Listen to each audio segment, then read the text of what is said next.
ಸ್ನೇಹಿತರೆ ನಮಸ್ಕಾರ. ಗೌರಿ ಶಕ್ಕಿ ಸ್ಟುಡಿಯೋದ ವಿಶೇಷ ಕಾರ್ಯಕ್ರಮ ಫ್ಯಾಮಿಲಿ ಡಾಕ್ಟರ್ ನಿಮಗೆಲ್ಲ ಆತ್ಮೀಯ ಸ್ವಾಗತ. ನಾನು ಗೌರಿ ಶಕ್ಕಿ.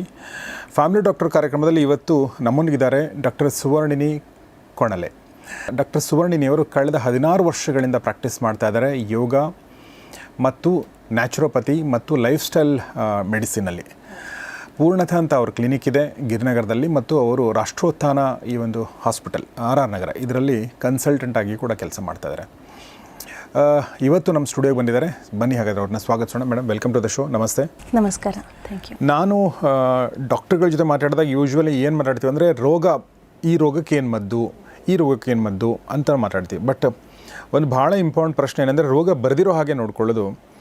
ಸೊ ಅದರಲ್ಲಿ ಒಂದು ಮಾತೇ ಇದೆ, ಏನಂದರೆ prevention is better then cure ಅಂತ.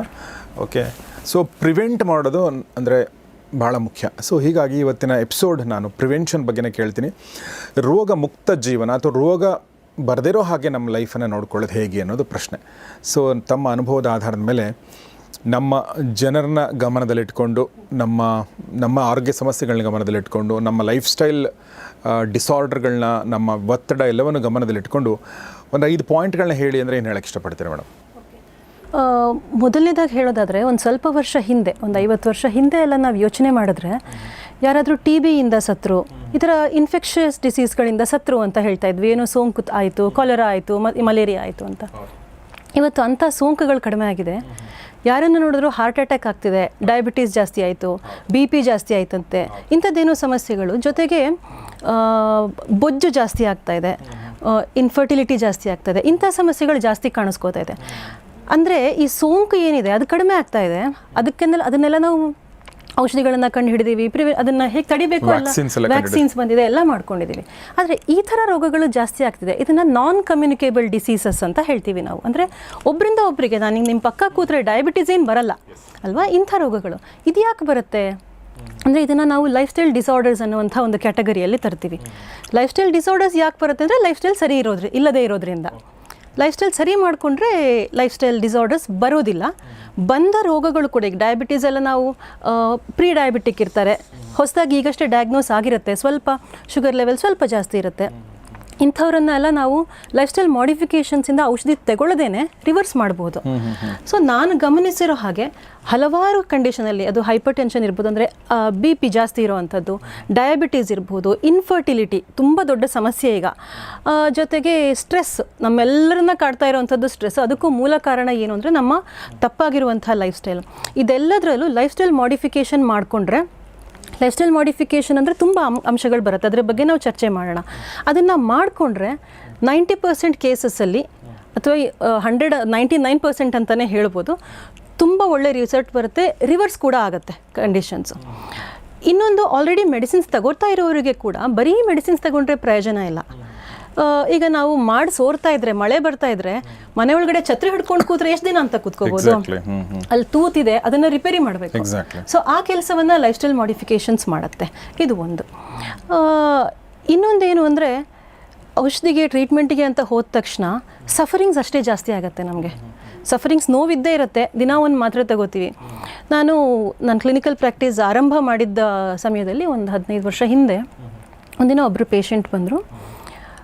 ಅವ್ರು ಬಂದು ಏನಾಯಿತು ಹೇಗೆ ಅಂತೆಲ್ಲ ಅಂದರೆ ಹೇಗಿದೆ ಸಮಸ್ಯೆಗಳು ಏನು ಅಂತ ಕನ್ಸಲ್ಟ್ ಮಾಡ್ತಾ ಇರುವಾಗ ಅವರು ಒಂದು ಡಬ್ಬ ತೆಗೆದಿಟ್ರು ನನ್ನ ಎದುರುಗಡೆ. ಇಷ್ಟು ದೊಡ್ಡದು ಒಂದು ಪ್ಲಾಸ್ಟಿಕ್ ಡಬ್ಬ ತೆಗೆದಿಟ್ಟು ಹೇಳಿದ್ರು, ಇದರಲ್ಲಿ 3 ಭಾಗ ಇತ್ತು. ಅದರಲ್ಲಿ ಮೆಡಿಸಿನ್ಗಳು ಪೂರ್ತಿ ಕಲರ್ ಮಾತ್ರೆಗಳು.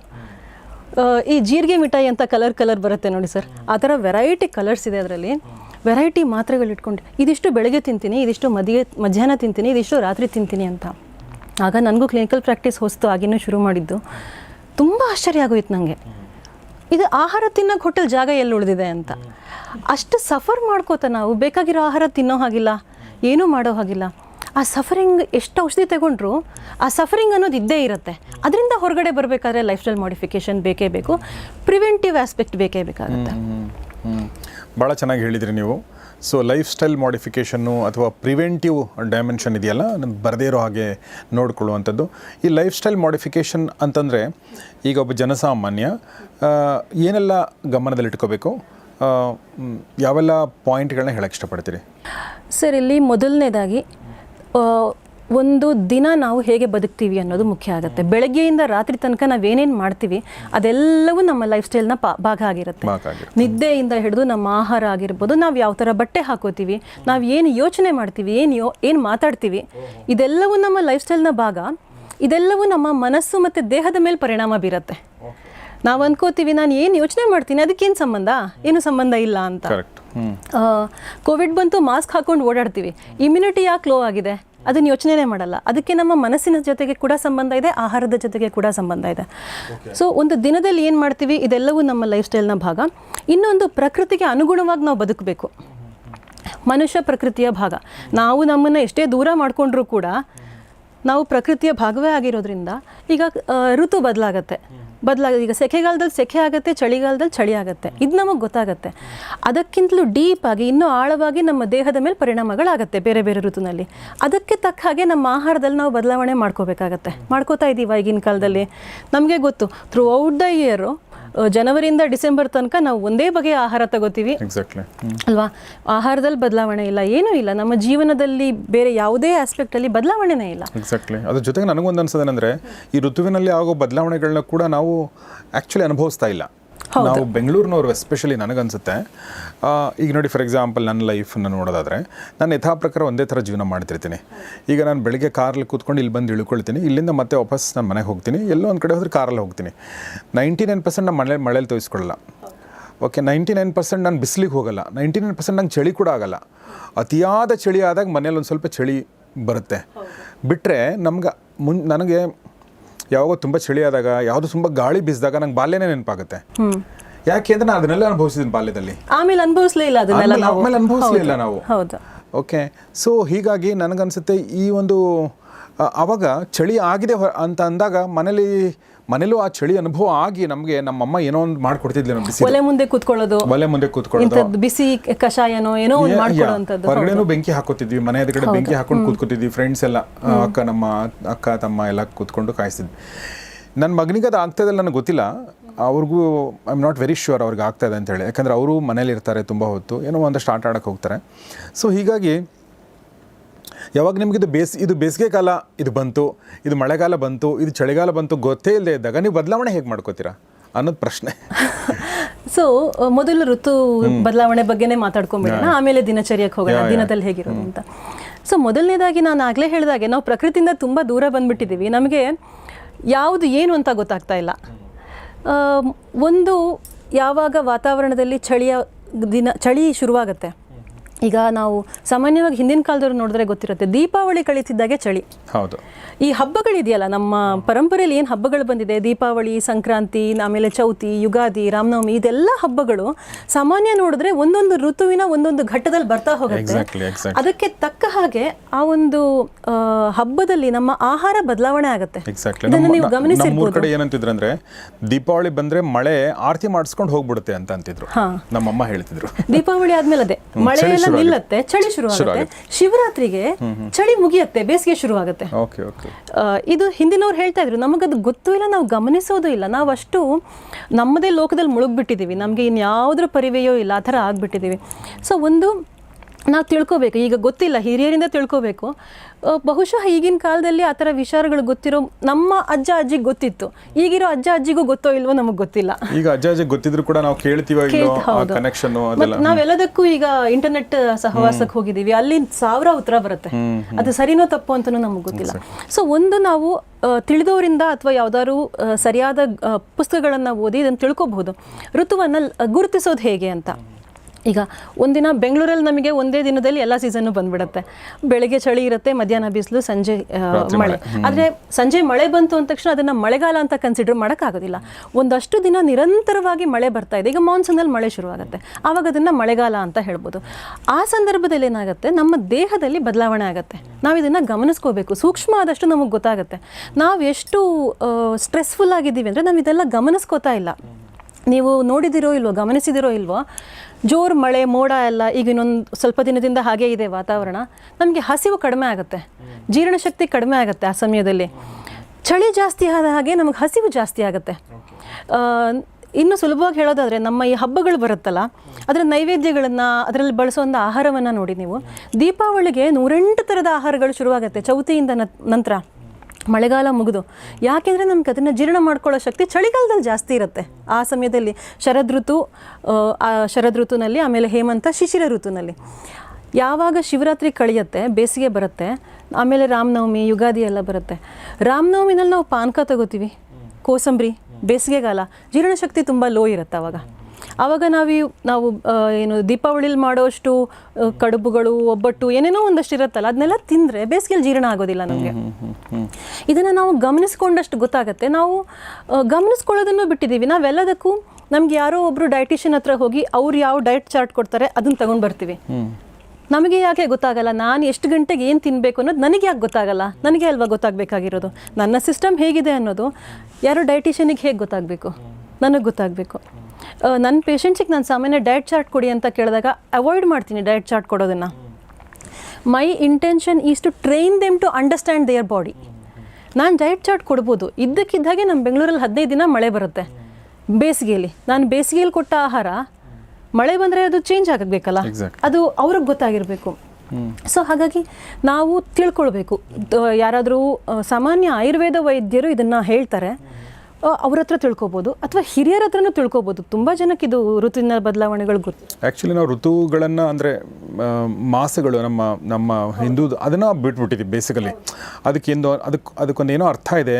ಹಾಂ, ಆ ಮಾಸಗಳು 2 ಮಾಸಕ್ಕೊಂದ್ಸಲ ಋತು ಬದಲಾಗುತ್ತೆ. ಈಗ ನಮ್ಮ ಕಡೆ ನಾವು ಮಂಗಳೂರಲ್ಲಿ ಈಗ ಈ ಮಳೆಗಾಲದಲ್ಲಿ ಒಂದು ಆಟಿ ಅಮಾವಾಸ್ಯೆ ಅಂತ ಬರುತ್ತೆ, ಆಷಾಢದ ಅಮಾವಾಸ್ಯೆ ಅಂತ. ಅದರಲ್ಲಿ ಹಾಲೆ ಮರ ಅಂತ ಒಂದು ಬರುತ್ತೆ ನಮ್ಮ ಕಡೆ. ಅದರ ತೊಗಟೆಯ ಕಷಾಯ ಮಾಡ್ಕೊಂಡು ಕುಡಿತಾರೆ. ಈ ಥರ ಇರ್ಬೋದು, ನಿಮ್ಮ ಕಡೆನೂ ಇರ್ಬೋದು, ಎಲ್ಲ ಕಡೆನೂ ಈ ಥರದ್ದು ಒಂದೊಂದು ಸಂಪ್ರದಾಯಗಳು ನಡ್ಕೊಂಬಂದಿರೋದು. ಇಂಥ ಸೀಸನಲ್ಲಿ ಇಂಥದ್ದನ್ನು ತಗೋಬೇಕು. ನಾವು ಪೊಂಗಲ್, ನಮ್ಮ ಸಂಕ್ರಾಂತಿ ಹಬ್ಬದಲ್ಲಿ ಹುಗ್ಗಿ ಪೊಂಗಲ್ ಮಾಡಿಕೊಂಡು ಎಲ್ಲಿ ಹೋದರೂ ಅಂಥದ್ದೇ ಒಂದು ಅದಕ್ಕೆ ಅಂದರೆ ಸಿಮಿಲರ್ ಇರುವಂಥ ಆಹಾರಗಳನ್ನೇ ಸೇವನೆ ಮಾಡ್ತೀವಿ. ಯಾಕೆ ಅಂದರೆ ಆಗ ಋತು ಇರುತ್ತಲ್ಲ, ಹೇಮಂತ, ಶಿಶಿರ, ಚಳಿಗಾಲ, ಅಲ್ಲಿಂದ ನಿಧಾನಕ್ಕೆ ನಾವು ಈ ಕಡೆ ಬರಬೇಕು, ಏನು ವಸಂತದ ಕಡೆಗೆ ಬರಬೇಕು. ಋತುಸಂಧಿ ಕಾಲಗಳು ಬರ್ತಾ ಹೋಗುತ್ತೆ. ಆವಾಗ ಜೀರ್ಣಕ್ರಿಯೆ ಹೆಚ್ಚು ಕಮ್ಮಿ ಆಗುತ್ತೆ. ಆವಾಗ ಆಹಾರದಲ್ಲಿ ಬದಲಾವಣೆ ಮಾಡ್ಕೋಬೇಕು. ಯುಗಾದಿಯಲ್ಲಿ ನಾವು ಎಣ್ಣೆ ಸ್ನಾನ ಮಾಡ್ತೀವಿ, ದೀಪಾವಳಿಯಲ್ಲಿ ಎಣ್ಣೆ ಸ್ನಾನ ಮಾಡ್ತೀವಿ. ಮಧ್ಯದಲ್ಲೂ ಮಾಡಬೇಕು, ಆ್ಯಕ್ಚುಲಿ ಎಲ್ಲ ದಿನಗಳಲ್ಲೂ ಮಾಡಬೇಕು. ಅದನ್ನು ಬಿಟ್ಬಿಟ್ಟಿದ್ದೀವಿ. ಆ ಮುಖ್ಯ ದಿನಗಳಲ್ಲಿ ಮಾತ್ರ ಇಟ್ಕೊಂಡಿದ್ದೀವಿ. ಈ ದೀಪಾವಳಿಯಲ್ಲಿ ಋತುಸಂಧಿ ಕಾಲ ಬರುತ್ತೆ. ಮತ್ತು ಆವಾಗ ನಮ್ಮ ಶರದ್ ಋತು ಮತ್ತು ಹೇಮಂತ ಋತು ಆ ಕಾಲದಲ್ಲೆಲ್ಲೋ ಬರುತ್ತೆ. ಅದು ಚಳಿಗಾಲಕ್ಕೆ ಹೋಗ್ತಾ ಇರ್ತೀವಿ. ಚಳಿಗಾಲದಲ್ಲಿ ನಮ್ಮ ದೇಹದಲ್ಲಿ ಸ್ನಿಗ್ಧತೆ ಜಾಸ್ತಿ ಬೇಕು, ಜಿಡ್ಡಿನ ಅಂಶ ಜಾಸ್ತಿ ಬೇಕು, ಫ್ಯಾಟ್, ಚಳಿಯನ್ನು ತಡ್ಕೊಳ್ಳೋದಕ್ಕೆ. ನೋಡಿ, ಚರ್ಮ ಒಡೆಯುತ್ತೆ ತುಂಬ ಜನ. ನಾವೇನು ಮಾಡ್ಕೋತೀವಿ ಹೇಳಿ? ಏನೋ ಒಂದಷ್ಟು ಪ್ರಾಡಕ್ಟ್ಗಳನ್ನು ಹಚ್ಕೋತೀವಿ, ಅದರಲ್ಲಿ ಎಷ್ಟೊಂದು ಕೆಮಿಕಲ್ಸ್ ಇರುತ್ತೆ. ಅದು ನಮ್ಮ ಚರ್ಮದ ಮೂಲಕ ದೇಹದ ಒಳಗಡೆ ಹೋಗುತ್ತೆ. ದಿನ ಬೆಳಗಾದರೆ ಹೊಸ ರಿಸರ್ಚ್ ಬರುತ್ತೆ, ಇದರಲ್ಲಿ ಕ್ಯಾನ್ಸರ್ ಅಂಶ ಇದೆ, ಅದರಲ್ಲಿ ಅದಿದೆ, ಯೂಸ್ ಮಾಡಿದ್ರೆ ಹೀಗಾಗತ್ತೆ ಅಂತ. ಬಟ್ ನಾವು ಅದನ್ನೇ ಅಪ್ಲೈ ಮಾಡ್ಕೋತೀವಿ. ಅದರ ಬದಲು ಮೈಗೆ ಎಣ್ಣೆ ಹಚ್ಕೊಂಡ್ಬಿಟ್ರೆ, ಯಾವ್ದು ನಾವು ಸಾಂಪ್ರದಾಯಿಕವಾಗಿ ಮಾಡ್ಕೊಂಬಂದಿದ್ದೀವಿ, ಕೊಬ್ಬರಿ ಎಣ್ಣೆ, ಎಳ್ಳೆಣ್ಣೆ, ಅಥವಾ ಈಗ ಪ್ರಾದೇಶಿಕವಾಗಿ ಬೇರೆ ಬೇರೆ ಎಣ್ಣೆಗಳು ಇರ್ಬೋದು, ಯಾವುದನ್ನಾದರೂ ಬಳಸ್ಕೊಂಡ್ರೆ ಚರ್ಮದ ಆರೋಗ್ಯ ಕಾಪಾಡ್ಕೋಬೋದು ನಾವು. ಚಳಿಗಾಲದಲ್ಲಿ ಎಸ್ಪೆಷಲಿ ಪ್ರತಿನಿತ್ಯ, ದೀಪಾವಳಿಲಿ ಏನು ಎಣ್ಣೆ ಸ್ನಾನ ಅಂತ ಮಾಡ್ಕೋತೀವಲ್ಲ, ಚಳಿಗಾಲ ಮುಗಿಯೋವರೆಗೂ ಪ್ರತಿನಿತ್ಯ ಮಾಡ್ಕೊಂಡಿದ್ರೆ ಚರ್ಮದ ಆರೋಗ್ಯ ಚೆನ್ನಾಗಿರುತ್ತೆ, ನಿದ್ದೆ ಕೂಡ ಚೆನ್ನಾಗಿ ಬರುತ್ತೆ. ನಾವು ಅಭ್ಯಂಗ ಅಂತ ಹೇಳ್ತೀವಿ. ಪ್ರತಿನಿತ್ಯ ಮಾಡಿಕೊಂಡ್ರೆ ಒಳ್ಳೆಯದು. ಕೊನೆ ಪಕ್ಷ ವಾರಕ್ಕೊಂದಿನಾದರೂ ಮಾಡ್ಕೋಬೋದು ಎಣ್ಣೆ ಸ್ನಾನನ. ಸೊ ಹೀಗೆ ಋತು ಬದಲಾದಾಗ ಒಂದೊಂದು ಋತುನಲ್ಲಿ ಒಂದೊಂದು ರೀತಿ ಆಹಾರದಲ್ಲಿ ಬದಲಾವಣೆ ಬೇಕು. ಈ ಅಭ್ಯಂಗ ಮಾಡ್ಕೊಳ್ಳೋದು, ಈಗ ನೀವು ಚಳಿಗಾಲದಲ್ಲಿ ಬೇಕೇ ಬೇಕು ಅಭ್ಯಂಗ, ಮಳೆಗಾಲದಲ್ಲೂ ಬೇಕು. ಬಟ್ ಅಕಸ್ಮಾತ್ 1-2 ದಿನ ಬಿಟ್ಟರು ಹೆಚ್ಚು ಸಮಸ್ಯೆಗಳು ಅಂತ ಆಗಲ್ಲ, ಯಾಕಂದರೆ ಮಾಯಿಶ್ಚರ್ ಪ್ರಕೃತಿಯಲ್ಲೇ ಇರೋದ್ರಿಂದ. ಸೊ ಇದನ್ನೆಲ್ಲ ನಾವು ತಿಳ್ಕೊಂಡಷ್ಟು ಒಳ್ಳೆಯದು. ಸೊ ಹಾಗೆ ಬಹುಶಃ ನಾವು ಅದನ್ನು ನಮ್ಮ ಹಿರಿಯರು ಅದನ್ನು ಅರ್ಥ ಮಾಡಿಕೊಂಡು ತುಂಬ ವರ್ಷಗಳ ಸಂಶೋಧನೆ ನಂತರ ಅದನ್ನು ಅರ್ಥ ಮಾಡ್ಕೊಂಡು ಅಡಾಪ್ಟ್ ಮಾಡ್ಕೊಂಡಿದ್ರು. ನಾವು ಅದನ್ನು ಬಿಟ್ಟು ಈಗ ಮತ್ತೆ ನಾವು ಜನವರಿ, ಫೆಬ್ರವರಿ, ಮಾರ್ಚ್, ಮೇ ಅಂತ ಅನ್ಕೋತೀವಿ. ಬಿಟ್ಟರೆ ಆ ಋತು ಗೊತ್ತಿಲ್ಲ, ಅದರ ಹಿನ್ನೆಲೆ ಗೊತ್ತಿಲ್ಲ. ಓಕೆ, ಅದಕ್ಕೊಂದು ಹಿನ್ನೆಲೆ ಅಥವಾ ಅದಕ್ಕೊಂದು ಏನು ಹೇಳಿ, ಅದರ ವೈಜ್ಞಾನಿಕ ಹಿನ್ನೆಲೆ ಗೊತ್ತಿಲ್ಲ, ಅದರ ಪರಿಣಾಮಗಳು ನಮ್ಮ ಮೇಲೆ ಏನಾಗುತ್ತೆ ಅನ್ನೋದು ನಮಗೆ ಗೊತ್ತಿಲ್ಲ. ಇಂಗ್ಲೀಷ್ ಮಾಸಗಳೇನಿದೆ ಅದರಲ್ಲಿ ಅದು ಇದೆಯಾ ಇಲ್ವಾ ನನಗೆ ಗೊತ್ತಿಲ್ಲ, ಅದು ಇಲ್ಲ ಅಂತ ನಾನು ಹೇಳ್ತಾ ಇಲ್ಲ, ಬಟ್ ಅದು ನಮ್ಮ ಕಲ್ಚರ್ಗೆ ಸೂಟ್ ಆಗುತ್ತೆ. ಅಲ್ಲ, ಆ ಮಾಸಗಳ ಈಗ ಜನವರಿ ಫೆಬ್ರವರಿ ಅಂತ ನಾವೇನು ತಿಂಗಳುಗಳು ಹೇಳ್ತೀವಿ ಅದರ ಒರಿಜಿನ್ ಬಗ್ಗೆನೇ ಸುಮಾರು ಕಥೆಗಳಿದೆ. ಏಪ್ರಿಲ್, ಯಾಕಂದರೆ ಈಗ ಅಕ್ಟೋಬರ್ ಅಂದರೆ 8 ಅಂತ ಅರ್ಥ, ಆಕ್ಟ್ ಅಂದರೆ ಅದು 8ನೇ ತಿಂಗಳಾಗಬೇಕಾಗಿತ್ತು. ಸೆಪ್ಟೆಂಬರ್ ಅಂದರೆ ಸೆಪ್ಟ್ ಅಂದರೆ 7, ಸಪ್ತ 7, ಅದು 9 ಆಗಿದೆ. ಅದು 9 ಆಗಿದೆ. ಅದರ ಅರ್ಥ ಜನವರಿ ಒಂದು ವರ್ಷದ ಮೊದಲನೇ ದಿನ ಯಾಕಾಗಿದೆ ಹಾಗಾದರೆ ಅಂತ. ಇಂಥದ್ದೆಲ್ಲ ಕನ್ಫ್ಯೂಷನ್ಸ್ ಅದ್ರ ಬಗ್ಗೆ ತುಂಬ ಇದೆ. ಆದರೆ ನಮ್ಮ ಭಾರತೀಯ ಪರಂಪರೆಯಲ್ಲಿ ನೋಡಿದ್ರೆ ಯುಗಾದಿಗೆ ವರ್ಷ ಆರಂಭ ಆಗುತ್ತೆ. ಚಾಂದ್ರಮಾನ ಯುಗಾದಿ ಆಗಿರ್ಬೋದು, ಸೌರಮಾನ ಯುಗಾದಿ ಆಗಿರ್ಬೋದು. ಈಗ ನಮ್ಮ ಕಡೆ ನಾವು ಕೋಸ್ಟಲ್ ಬೆಲ್ಟಲ್ಲಿ ಕೇರಳ ಅಥವಾ ಮಂಗಳೂರಲ್ಲೆಲ್ಲ ನಾವು ಸೌರಮಾನ ಯುಗಾದಿಯನ್ನು ಆಚರಣೆ ಜಾಸ್ತಿ ಮಾಡ್ತೀವಿ.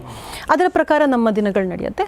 ಅದೇ ರೀತಿ ಈ ನಮ್ಮ ಹಬ್ಬಗಳು ಇತ್ಯಾದಿಗಳನ್ನೆಲ್ಲ ನೋಡುವಾಗ ನಾವು ಅಥವಾ ಬೇರೆ ಪ್ರದೇಶಗಳಲ್ಲಿ ನಾವು ಇದು ಚಾಂದ್ರಮಾನ ಯುಗಾದಿಯನ್ನು ನೋಡ್ತೀವಿ. ಅದನ್ನು ನೋಡ್ತಾ ಹೋದರೆ ಅದರ ಪ್ರಕಾರ ನಮ್ಮ ಋತು ಹೇಗೆ ಬದಲಾಗುತ್ತೆ, ಅದಕ್ಕೆ ತಕ್ಕ ಹಾಗೆ ನಮ್ಮ ಹಬ್ಬಗಳು ನಮ್ಮ ಜೀವನದ ಮೇಲೆ ಪರಿಣಾಮ ನೋಡ್ತಾ ಹೋಗ್ಬೋದು ನಾವು. ನಾಗರ ಪಂಚಮಿ ಮಳೆಗಾಲದಲ್ಲಿ ಬರುತ್ತೆ. ನಾಗರ ಪಂಚಮಿಯಲ್ಲಿ ಮಾಡುವಂಥ ಒಂದು ನಮ್ಮ ಕಡೆ ಇದೆ, ಈ ಮಲೆನಾಡು ಕಡೆ ಇದೆ, ಉಗುರಿಗೆ ಮಧುರಂಗಿ ಹಾಕೊಂಡ್ಬಿಡ್ತಾರೆ. ಪ್ರೊಬೇಬ್ಲಿ ಅದು ಉಷ್ಣವನ್ನು ಉಂಟು ಮಾಡುತ್ತೆ, ಚಳಿಯನ್ನು ಕಡಿಮೆ ಮಾಡುತ್ತೆ. ಈ ಎಲ್ಲ ಕಾರಣಗಳಿಂದ ಅದು ಆರಂಭ ಆಗಿರ್ಬೋದು. ಪ್ರತಿಯೊಂದು ಹಳ್ಳಿಗಳಲ್ಲೂ ಇಂಥದ್ದು ಏನೋ ಒಂದಿರುತ್ತೆ. ಭಾರತದ ಮೂಲೆಯಲ್ಲಿ ಇಂಥದ್ದಿದೆ. ನಾವು ಅದನ್ನು ತಿಳ್ಕೋಬೇಕಾಗಿದೆ. ಸೊ ನಾಗರ ಪಂಚಮಿನ ನಮ್ಮಲ್ಲಿ ಒಂದು ಸ್ವೀಟ್ ಮಾಡ್ತಾರೆ, ಅದು ಹೆಸರು ನಂಗೆ ನೆನಪು ಬರ್ತಾ ಇಲ್ಲ. ಅಳ್ಳಿಟ್ಟು ಅಂತ ಮಾಡ್ತಾರೆ. ಅಳ್ಳಿಟ್ಟು ಅಂದರೆ ಹಿಟ್ಟಲ್ಲದು, ಸ್ವೀಟ್ ಅದು. ಅದನ್ನು ಮಾಡಿ ಕೊಡ್ತಾರೆ, ಅದರಲ್ಲಿ ತುಪ್ಪ ಹಾಕ್ಕೊಂಡು ತಿನ್ನುವಂಥದ್ದು. ಪ್ರತಿ ನಾಗರ ಪಂಚಮಿನಲ್ಲಿ ಅದು ಮಾಡ್ತಾರೆ. ಅಫ್ಕೋರ್ಸ್ ಬೆಂಗಳೂರಲ್ಲಿ ನಾವು ಮಾಡ್ತಾ ಇಲ್ಲ, ಅದು ಬೇರೆ ವಿಚಾರ. ಸೊ ಹಾಗೆ ನಮ್ಮ ಋತುಮಾನಕ್ಕೆ ತಕ್ಕಂತೆ, ನಮ್ಮ ಹವಾಮಾನಕ್ಕೆ ತಕ್ಕಂತೆ ನಮ್ಮ ಲೈಫ್ ಸ್ಟೈಲ್ನ, ನಮ್ಮ ಆಹಾರ ಪದ್ಧತಿನ ಬದಲಾವಣೆ ಮಾಡ್ಕೊಳ್ಳೋದ್ರ ಬಗ್ಗೆ ಮೇಡಮ್ ಹೇಳ್ತಾ ಇದ್ರು. ಇನ್ನೊಂದು ವಿಚಾರ ಹೇಳಿದರು, ನಾವು ಮಾತಾಡ್ತಾ ಇದ್ದೀವಿ ಪ್ರಿವೆನ್ಷನ್ ಬಗ್ಗೆ. ಆ ಇನ್ನೊಂದು ವಿಚಾರ ಏನು ಹೇಳಿದ್ದೆ, ನಮ್ಮ ದಿನ ಹೇಗಿರ್ಬೇಕು ಅನ್ನೋದ್ರ ಬಗ್ಗೆ. ಹೌದು, ಎಸ್, ಹೌದು. ಅದ್ರ ಬಗ್ಗೆ ಏನು ಹೇಳಕ್ಕೆ ಇಷ್ಟಪಡ್ತೀನಿ. ನಮ್ಮ ದಿನವನ್ನು ನಾವು 2 ಭಾಗವಾಗಿ, ಹಗಲು ಮತ್ತು ರಾತ್ರಿಯಾಗಿ ವಿಂಗಡಣೆ ಮಾಡೋಣ. ಭಾರತೀಯ ಒಂದು ಪರಂಪರೆಯಲ್ಲಿ ನಾವು ಸೂರ್ಯೋದಯದಿಂದ ಸೂರ್ಯೋದಯಕ್ಕೆ ಒಂದು ದಿನ ಅಂತ ಕನ್ಸಿಡರ್ ಮಾಡ್ತೀವಿ. ಮಧ್ಯರಾತ್ರಿ 12ನ್ನ ದಿನ ಬದಲಾಗೋದು ಅಂತ ನಾವು ಕನ್ಸಿಡರ್ ಮಾಡೋದಿಲ್ಲ. ಸೊ ಸೂರ್ಯೋದಯದಿಂದ ಸೂರ್ಯೋದಯಕ್ಕೆ, ಸೊ ಅದನ್ನು ನಾವು ಹಗಲು ಮತ್ತು ಸೂರ್ಯೋದಯದಿಂದ ಸೂರ್ಯಾಸ್ತಕ್ಕೆ ಒಂದು ಭಾಗ ಅಂತ ತಗೊಂಡ್ರೆ, ಸೂರ್ಯಾಸ್ತದಿಂದ ಸೂರ್ಯೋದಯಕ್ಕೆ ಇನ್ನೊಂದು ಭಾಗ ಅಂತ ತಗೋಬೋದು. ಸೊ ಹಗಲನ್ನು ತಗೊಂಡ್ರೆ ನಾವು ಒಂದು ಎಷ್ಟು ಗಂಟೆಗೆ ಹೇಳ್ತೀವಿ ಅನ್ನೋದು ಮುಖ್ಯ ಆಗುತ್ತೆ. ಇಡೀ ದಿನ ಹೇಗಿರುತ್ತೆ ಅನ್ನೋದ್ರೆ ನಾವು ಹೇಗೆ ಎದ್ದಿದ್ದೀವಿ, ಯಾವಾಗ ಎದ್ದಿದ್ದೀವಿ ಅನ್ನೋದ್ರ ಮೇಲಿರುತ್ತೆ. ಬೇಗ ಏಳಬೇಕು, ಬ್ರಾಹ್ಮಿ ಮುಹೂರ್ತದಲ್ಲಿ ಏಳಬೇಕು ಅಂತ ಹೇಳ್ತಾರೆ. ಅಂದರೆ ಸೂರ್ಯೋದಯಕ್ಕಿಂತ ಸುಮಾರು ಒಂದು 2 ಮುಹೂರ್ತಗಳಷ್ಟು ಮೊದಲು.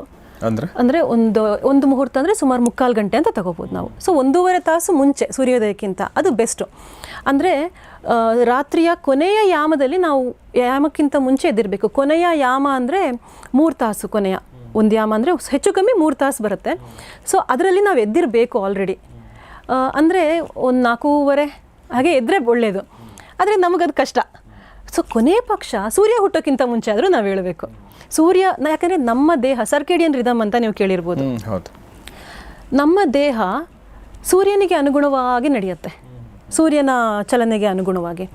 ನಾವೇನು ಮಾಡ್ಕೊಂಡಿದ್ದೀವಿ, ಸೂರ್ಯ ಹೋದ್ರೆ ಏನಾಯಿತು, ನಮ್ಮ ಹತ್ರ ಲೈಟ್ ಇದೆ ಆರ್ಟಿಫಿಷಿಯಲ್ ಅಂದ್ಕೊಂಡು ಬದುಕ್ತೀವಿ. ಆದರೆ ನಮ್ಮ ದೇಹ ಅದರ ಪ್ರಕಾರ ಬದುಕೋದಿಲ್ಲ, ಅದು ಸೂರ್ಯನ ಪ್ರಕಾರನೇ ಬದುಕೋದು. ಆವಾಗ ಏನಾಗುತ್ತೆ, ಇಂಬ್ಯಾಲೆನ್ಸ್ ಆಗ್ತಾ ಹೋಗುತ್ತೆ, ಡಿಸ್ಟರ್ಬೆನ್ಸ್ ಆಗ್ತಾ ಹೋಗುತ್ತೆ. ಸೊ ಬೆಳಿಗ್ಗೆ ಹೇಳೋದು ಬೇಗ ಏಳಲೇಬೇಕು, ಸೂರ್ಯೋದಯಕ್ಕಿಂತ ಮುಂಚೆ.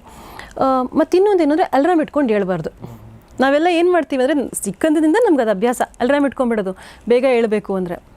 ಯಾಕಂದರೆ ಬೇಗ ಎಚ್ಚರವೇ ಆಗಲ್ವೇ ನಮಗೆ. ಸೊ ಅದು ನಿದ್ದೆಯನ್ನು ಡಿಸ್ಟರ್ಬ್ ಮಾಡುತ್ತೆ. ಅದು ಒಂದು.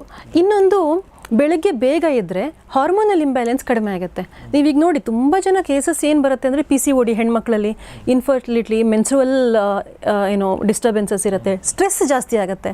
ಇದೆಲ್ಲ ಈ ಹಾರ್ಮೋನಲ್ ಇಂಬ್ಯಾಲೆನ್ಸಿಂದ ಬರ್ತಾ ಹೋಗುತ್ತೆ. ಸೂರ್ಯೋದಯ ಆದಮೇಲೆ ಮಲಗಿದ್ರೆ ಹಾರ್ಮೋನ್ಸ್ ಹೆಚ್ಚು ಕಮ್ಮಿ ಆಗ್ತಾ ಹೋಗುತ್ತೆ. This is a very simple thing. If you practice you will know it. 1 ತಿಂಗಳು ಬೆಳಿಗ್ಗೆ ಬೇಗ ಎದ್ದು ನೋಡಿದ್ರೆ ನಿಮಗೆ ಸ್ವತಃ ಅನುಭವಕ್ಕೆ ಬರುವಂಥದ್ದು. ತುಂಬ ಜನ ಹೇಳ್ತಾರೆ, ಇಲ್ಲ ನನಗೆ 8 ಗಂಟೆಗಿಂತ ಮುಂಚೆ ಹೇಳೋಕ್ಕೆ ಆಗಲ್ಲ ಡಾಕ್ಟ್ರೇ ಅಂತ. ಸರಿ, ಮೊದಲನೇ ದಿನವೇ 6 ಗಂಟೆಗೆ ಹೇಳ್ಬೇಡಿ. Take it time, take 3 months. 8 ಗಂಟೆಗೆ ಎದ್ದವರು 7 ಗಂಟೆಗೆ ಹೇಳೋಕ್ಕೆ ಶುರು ಮಾಡಿ, 10 ದಿನ 7 ಗಂಟೆಗೆ ಹೇಳಿ. ಇನ್ನೂ ಒಂದು, ರಾತ್ರಿ ಬೇಗ ಮಲಗಿದ್ರೆ ಬೇಗ ಹೇಳೋಕ್ಕಾಗತ್ತೆ. ಸೊ ಬೆಳಿಗ್ಗೆ ಬೇಗ ಹೇಳೋದು ಒಂದು. ಎದ್ದ ಮೇಲೆ ಏನು ಮಾಡ್ತೀವಿ ಅನ್ನೋದು ಮುಖ್ಯ. ನಮ್ಮ ಈಗಿನ ದಿನಚರಿ ಹೇಗಿದೆ ಅಂದರೆ ಸರ್, ನಾವು ಬೆಳಿಗ್ಗೆ ಹೇಳ್ತೀವಿ, ತಕ್ಷಣ ಕಾಫಿನೋ ಟೀನೋ ಕುಡಿತೀವಿ. ಆಮೇಲೆ ಉಳಿದ ಕೆಲಸಗಳು ನಮ್ಮದೆಲ್ಲ. ಎದ್ದ ತಕ್ಷಣ ಮೊದಲು ಆಗಬೇಕಾಗಿರೋದು, ಸರಿಯಾಗಿ ಒಬ್ಬ ವ್ಯಕ್ತಿ ಆರೋಗ್ಯವಂತವಾಗಿದ್ದಾನೆ ಅಂತಾದರೆ ಎದ್ದ ತಕ್ಷಣ ಟಾಯ್ಲೆಟಿಗೆ ಹೋಗಬೇಕು. ಎಷ್ಟು ಜನಕ್ಕೆ ಇದು ಆಗ್ತಾ ಇದೆ ಇವಾಗ? ತುಂಬ ಜನರಿಗೆ ಆಗೋದಿಲ್ಲ.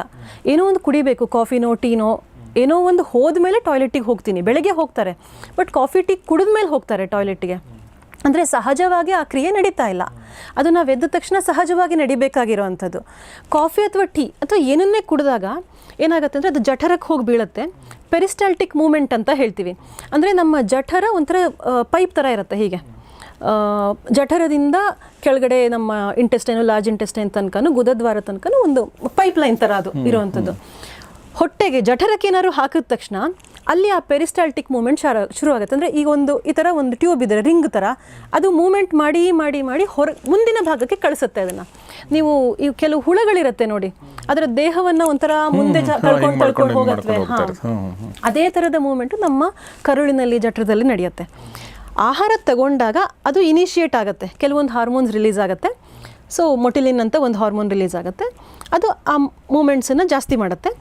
ಆ ಮೂಮೆಂಟು ಜಠರದಲ್ಲಿ ಶುರುವಾಗಿದ್ದು ನಮ್ಮ ಲಾರ್ಜ್ ಇಂಟೆಸ್ಟೈನಲ್ಲಿ ಎಲ್ಲಿ ನಮ್ಮ ಇದು ಫೀಸಿಸ್ ಮಲ ತುಂಬಿಕೊಂಡಿರುತ್ತೆ ಅಲ್ಲಿ ತನಕ ಹೋದಾಗ ಮೂಮೆಂಟ್ ಆಗಿ ನಮಗೆ ಮಲ ವಿಸರ್ಜನೆಗೆ ಹೋಗಬೇಕು ಅಂತ ಅನ್ನಿಸುವಂಥದ್ದು, which is very unnatural. Natural ಆಗಿ ಎದ್ದ ತಕ್ಷಣ ತಾನಾಗೆ ಹೋಗಬೇಕು ಅಂತ ಅನ್ನಿಸ್ಬೇಕು. ಅದಾಗಲಿಲ್ಲ ಅಂದರೆ it is called constipation.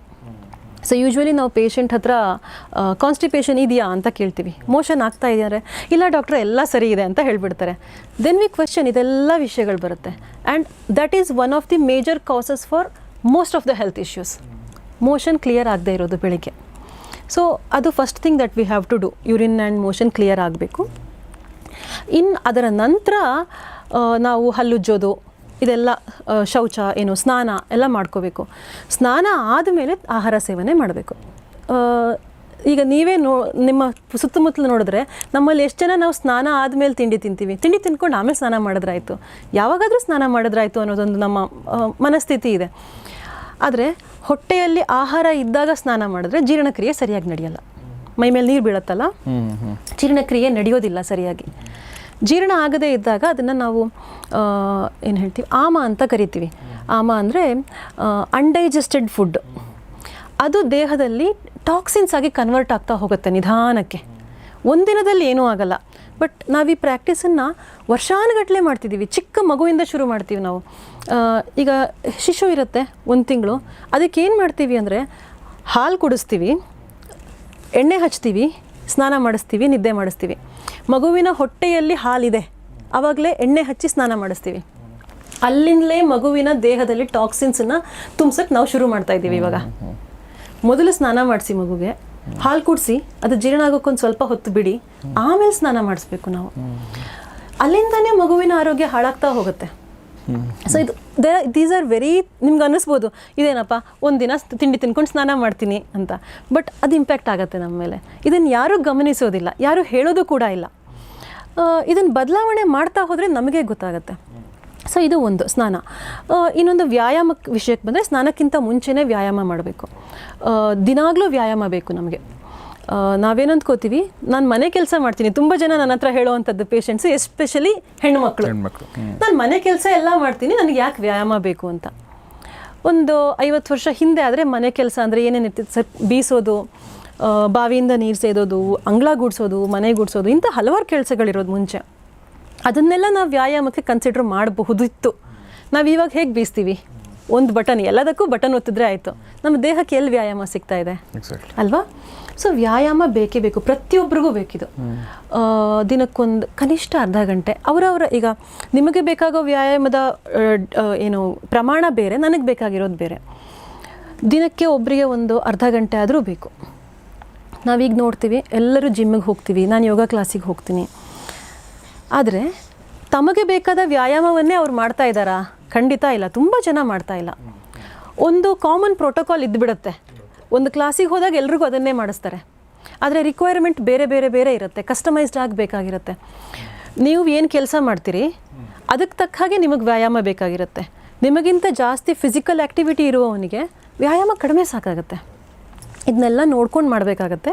So ವ್ಯಾಯಾಮ ಖಂಡಿತ ಬೇಕು. ಬೆಳಗ್ಗೆನೇ ಮಾಡಿದ್ರೆ ಒಳ್ಳೆಯದು, ಇಲ್ಲಾಂದರೆ ಅಟ್ಲೀಸ್ಟ್ ಸಂಜೆ ಹೊತ್ತು ಬಟ್ ಹೊಟ್ಟೆ ಖಾಲಿ ಇರಬೇಕು. ಇದನ್ನು ಮಾಡಿದ್ರೆ ರೋಗಗಳನ್ನು ತಡೆಯೋದಕ್ಕೆ ಇದು ಒನ್ ಆಫ್ ದಿ ಮೇಜರ್ ಏನು ಹೇಳ್ತೀವಿ ಆಸ್ಪೆಕ್ಟ್ಸ್. ಯಾಕೆಂದರೆ ವ್ಯಾಯಾಮ ಮಾಡಿದಾಗ ಒಂದು ಬ್ಲಡ್ ಸರ್ಕ್ಯುಲೇಷನ್ ಇಂಪ್ರೂವ್ ಆಗುತ್ತೆ, ಆಕ್ಸಿಜನ್ ಸಪ್ಲೈ ಇಂಪ್ರೂವ್ ಆಗುತ್ತೆ. ಆ ಬ್ಲಡ್ ಸರ್ಕ್ಯುಲೇಷನ್ ಮತ್ತು ಆಕ್ಸಿಜನ್ ಸಪ್ಲೈ ಇಂಪ್ರೂವ್ ಆದಾಗ ದೇಹದಲ್ಲಿರುವಂಥ ಟಾಕ್ಸಿನ್ಸ್ ಎಲ್ಲ ಹೊರಗಡೆ ಹೋಗೋದಕ್ಕೆ ಸಹಾಯ ಆಗುತ್ತೆ. ಇನ್ನೊಂದು ಚೆನ್ನಾಗಿ ಬೆವರುತ್ತೆ, ನಮಗೆ ಬೆವರಿನ ಮೂಲಕ ಟಾಕ್ಸಿನ್ಸ್ ಹೊರಗಡೆ ಹೋಗುತ್ತೆ. ಚೆನ್ನಾಗಿ ಉಸಿರಾಡ್ತೀವಿ, ಅಲ್ಲಿ ಕೂಡ ಒಂದಷ್ಟು ಟಾಕ್ಸಿನ್ಸ್ ಹೋಗುತ್ತೆ. ಜೊತೆಗೆ ಇನ್ನು ನಮ್ಮಲ್ಲಿ ಬ್ಲಡ್ ಸರ್ಕ್ಯುಲೇಷನ್ ಚೆನ್ನಾಗಾದಾಗ ಬ್ಲಡ್ಡಿನ ಮೂಲಕ ಅಂದರೆ ನಮ್ಮ ಲಿವರ್ ಫಿಲ್ಟರ್ ಮಾಡುತ್ತೆ, ಕಿಡ್ನಿ ಫಿಲ್ಟರ್ ಮಾಡುತ್ತೆ, ಇದೆರಡೂ ಭಾಗದಲ್ಲಿ ಬ್ಲಡ್ ಫಿಲ್ಟರ್ ಆಗ್ತಾ ಹೋಗುತ್ತೆ, ಅಲ್ಲಿ ಕೂಡ ಟಾಕ್ಸಿನ್ಸ್ ಹೊರಗಡೆ ಹೋಗುತ್ತೆ. ವ್ಯಾಯಾಮ ಮಾಡಿದಾಗ ಬ್ಲಡ್ ಸರ್ಕ್ಯುಲೇಷನ್ ಚೆನ್ನಾಗಾಗೋದ್ರಿಂದ ಅದೊಂದಾಗುತ್ತೆ. ಇನ್ನೊಂದು ಮಸಲ್ಸಿಗೆಲ್ಲ ಶಕ್ತಿ ಬರುತ್ತೆ, ಮಸಲ್ಸಿಗೆ ಮತ್ತು ಮೂಳೆಗಳಿಗೆ. ನಾವು ಈಗ ನೀವು ನೋಡಿ, ಯಾರೋ ಏನೂ ಮಾಡೇ ಇಲ್ಲ, ವ್ಯಾಯಾಮ ಏನೂ ಇಲ್ಲ, ಅವರಿಗೆ 2 ಮಹಡಿ ಹತ್ತು ಅಂದರೆ ಅವ್ರಿಗೆ ಆಗೋದೇ ಇಲ್ಲ ಅಲ್ವಾ, ನೋವು ಬರುತ್ತೆ. ನಮಗೆ ಸ್ಟ್ರೆಂತ್ ಜಾಸ್ತಿ ಸಿಗ್ತಾ ಹೋಗುತ್ತೆ. ಏನಾದ್ರು ಬಿದ್ದಾಗ ಇಂಜುರಿ ಆಗೋದು, ಅಥವಾ ಫಾರ್ ಎಕ್ಸಾಂಪಲ್ ಈಗ ಮಂಡಿ ನೋವಿದೆ, ನೀವು ಆಲ್ರೆಡಿ ವ್ಯಾಯಾಮ ಮಾಡ್ತಾ ಇದ್ದರೆ ಮಂಡಿ ನೋವು ಕಡಿಮೆ ಇರುತ್ತೆ. ಉಳಿದವರಿಗೂ ಇವರಿಗೂ ಯಾರಿಗೆ ವ್ಯಾಯಾಮ ಮಾಡ್ತಾರೆ ನೋವಿದ್ರೂ ಕೂಡ they can manage with that. So ವ್ಯಾಯಾಮ, that is why it is very important. ಇನ್ನೊಂದು ಬ್ಲಡ್ ಪ್ರೊಡಕ್ಷನ್ ಇಂಪ್ರೂವ್ ಮಾಡುತ್ತೆ. ನಮ್ಮ ಬೋನ್ ಮ್ಯಾರೋದಲ್ಲಿ ಬ್ಲಡ್ ಪ್ರೊಡಕ್ಷನ್ ಆಗುವಂಥದ್ದು RBC, ರೆಡ್ ಬ್ಲಡ್ ಕಾರ್ಪಸಲ್ಸ್ ಅಂತ, ಕೆಂಪು ರಕ್ತ ಕಣ, ಅದು ಚೆನ್ನಾಗಿ ಪ್ರೊಡ್ಯೂಸ್ ಆಗುತ್ತೆ. ಬ್ಲಡ್ ಸೆಲ್ಸ್ ನಮಗೆ ತುಂಬ ಮುಖ್ಯ, ಎಲ್ಲದಕ್ಕೂ ಅದೇ ಇಡೀ ದೇಹದಲ್ಲಿ ಸರ್ಕ್ಯುಲೇಟ್ ಆಗಿ ಆಹಾರವನ್ನು ತಗೊಂಡು ಹೋಗೋದು ಅದೇ, ಟಾಕ್ಸಿನನ್ನು ನಮ್ಮ ರಕ್ತವೇ ಮಾಡುವಂಥದ್ದು, ರಕ್ತದ ಕ್ವಾಲಿಟಿ ಇಂಪ್ರೂವ್ ಆಗುತ್ತೆ. ಇನ್ನೊಂದು ಸ್ಟ್ರೆಸ್ ಕಡಿಮೆ ಆಗುತ್ತೆ ವ್ಯಾಯಾಮ ಮಾಡಿದ್ರೆ. ಕಾರ್ಟಿಸಾಲ್ ಲೆವೆಲ್ ಏನಿದೆ ಅದು ಕಡಿಮೆ ಆಗುತ್ತೆ ದಿನ ವ್ಯಾಯಾಮ ಮಾಡೋದ್ರಿಂದ. ಸೊ ಇನ್ನೂ ತುಂಬ ಬೆನಿಫಿಟ್ಸ್ ಇದೆ ಸರ್. ಸೊ ರೆಗ್ಯುಲರ್ಲಿ ವ್ಯಾಯಾಮವನ್ನು ಮಾಡಬೇಕು.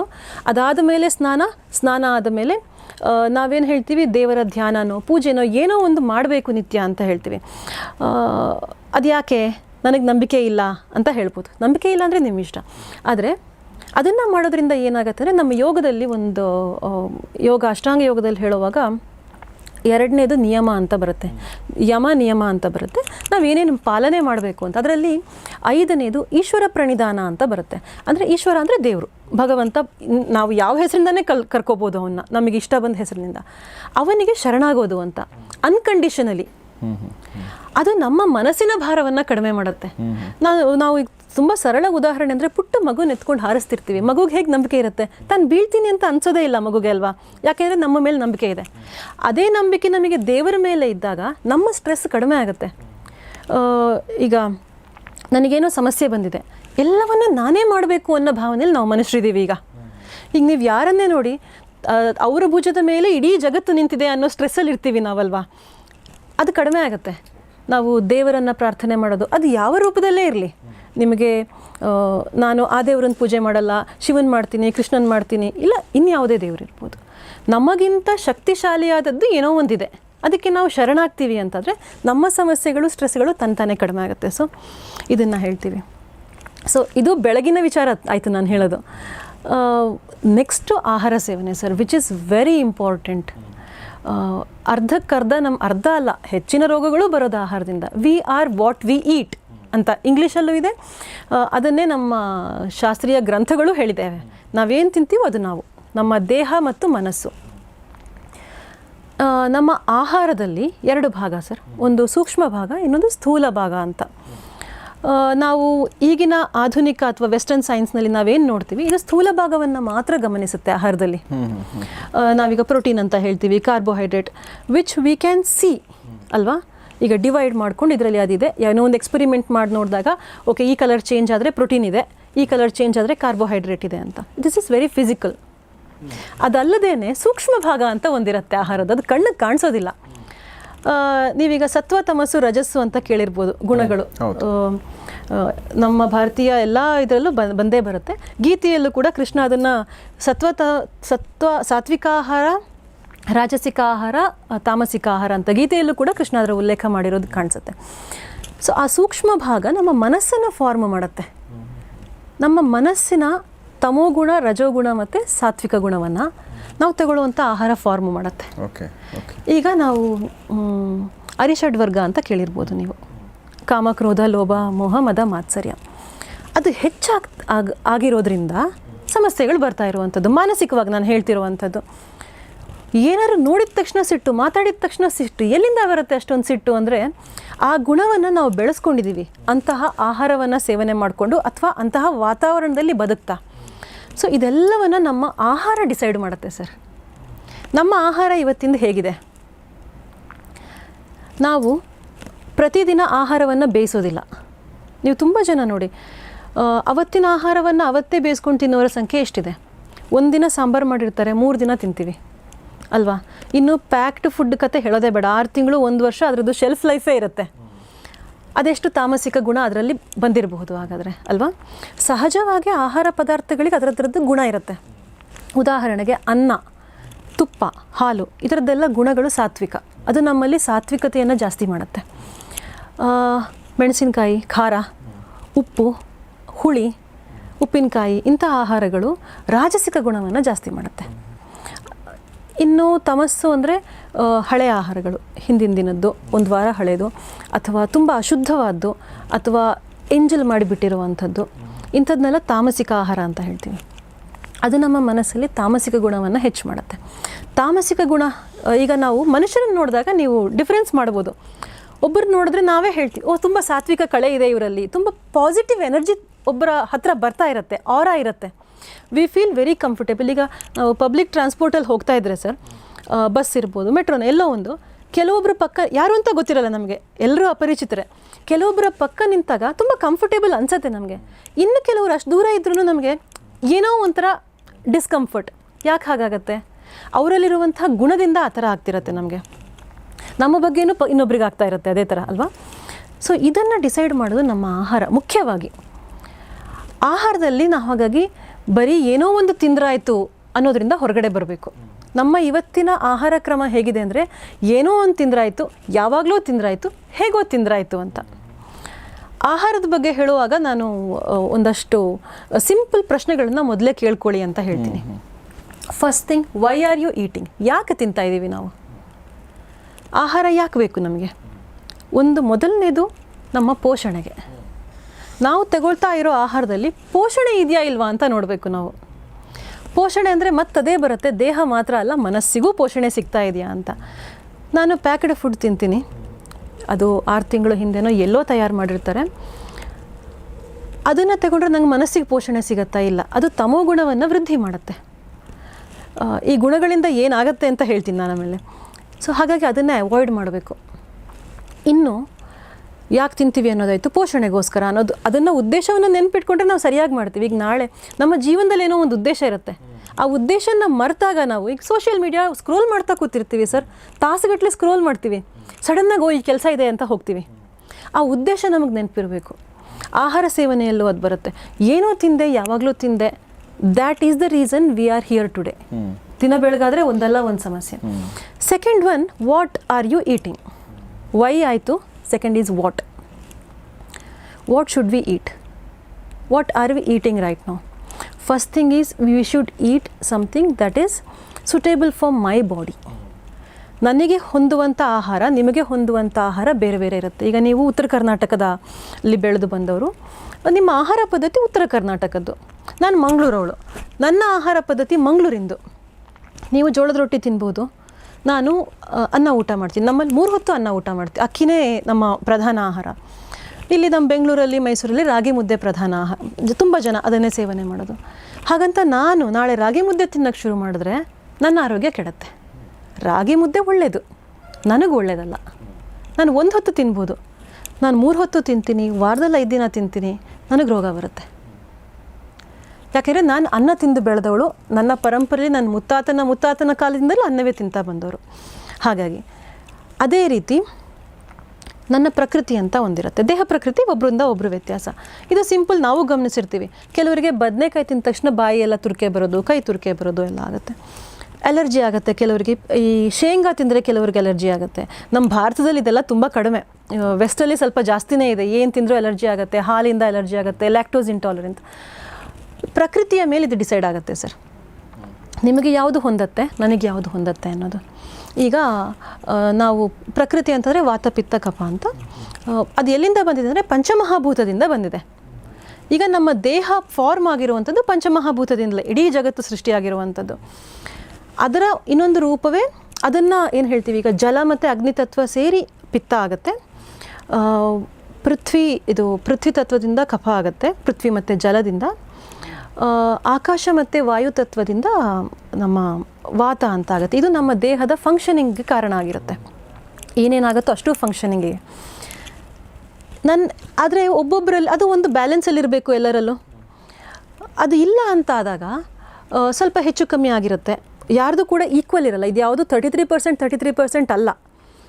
ಅದು ನಿಮ್ಮಲ್ಲಿ ಒಂದು 40 ಇರ್ಬೋದು, ಒಂದು 30 ಇರ್ಬೋದು, ಇನ್ನೊಂದು 20 ಇರ್ಬೋದು, ಆ ಥರ ಇರುತ್ತೆ. ಅದು that is normal for you, not for me. ಈಗ ವಾತ ಪ್ರಕೃತಿ ಇರುವ ವ್ಯಕ್ತಿಗೆ ವಾತ ಜಾಸ್ತಿ ಮಾಡೋ ಆಹಾರ ತಿಂದರೆ ರೋಗಗಳು ಜಾಸ್ತಿ ಆಗುತ್ತೆ. ಇದನ್ನು ಗಮನಿಸ್ಕೋಬೇಕಾಗತ್ತೆ. ಇದಕ್ಕೆ ನಮಗೇನು ಈ ಪಂಚಮಹಾಭೂತ ವಾತ ಪಿತ್ತ ಕಫ ಗೊತ್ತಿರಬೇಕು ಅಂತಿಲ್ಲ. Just observe your body. ಇದು ತಿಂದರೆ ನನಗೆ ನೋವು ಜಾಸ್ತಿ ಆಗುತ್ತಾ, ತಿನ್ನಬೇಡಿ. That's the simple rule. ಆದರೆ ನಾವೇನು ಮಾಡ್ತೀವಿ, ನಾಲಿಗೆ ರುಚಿಗೋಸ್ಕರ ತಿಂತೀವಿ. So that is one thing, ನನಗೇನು ಹೊಂದತ್ತೆ ಅನ್ನೋದು. ಇನ್ನೊಂದು, ಈ ಸೀಸನಲ್ಲಿ ಇದನ್ನು ತಿನ್ಬೋದಾ ಅನ್ನುವಂಥದ್ದು. ಯಾಕಂದರೆ ನಮ್ಮಲ್ಲಿ ಸೀಸನಲ್ ಫ್ರೂಟ್ಸ್ ಆ್ಯಂಡ್ ವೆಜಿಟೇಬಲ್ಸ್, ಧಾನ್ಯಗಳು ಇದೆಲ್ಲ ಬೇರೆ ಬೇರೆ ಇರುತ್ತೆ. ಆಗಲೇ ಹೇಳಿದಾಗ ಯಾವ ಸೀಸನಲ್ಲಿ ಏನು ತಿಂತೀವಿ ಅಂತ ಮಾತಾಡಿದ್ವಲ್ಲ. ಸೊ ಅದನ್ನು ನೋಡ್ಕೊಂಡು ತಿನ್ನಬೇಕಾಗತ್ತೆ. ಇನ್ನೊಂದು, ಆ ಪ್ರದೇಶಕ್ಕೆ ಅದು ಹೊಂದತ್ತಾ ಇಲ್ವಾ ಅಂತ. ನಾನು ಮಂಗಳೂರಲ್ಲಿದ್ದಾಗ ಏನು ತಿಂತೀನಿ, ಅಲ್ಲಿ ಸಿಕ್ಕಾಪಟ್ಟೆ ಸೆಖೆ ಇರುತ್ತೆ. ನಾನು ಕೊಡಗಿಗೆ ಹೋದಾಗ ಏನು ತಿಂತೀನಿ, ಕೊಡಗಲ್ಲಿ ಬದುಕೋರು ಏನು ತಿಂತಾರೆ, ಕೊಡಗಲ್ಲಿರೋರು ಇರೋದನ್ನು ತಿಂತೀನಿ, ಅಥವಾ ಈಗ ಕಾಶ್ಮೀರಲ್ಲಿರೋರು ಏನು ತಿಂತಾರೆ ಅದನ್ನು ನಾನು ತಿಂತೀನಿ ಅನ್ನೋಕ್ಕಾಗಲ್ಲ. ನಾವು an apple A day keeps the doctor away ಅಂತ ಒಂದು ಮಾತಿದೆ. ದಿನ ಆ್ಯಪಲ್ ತಿನ್ನಬೇಕು ಒಳ್ಳೆಯದು ಅಂತ.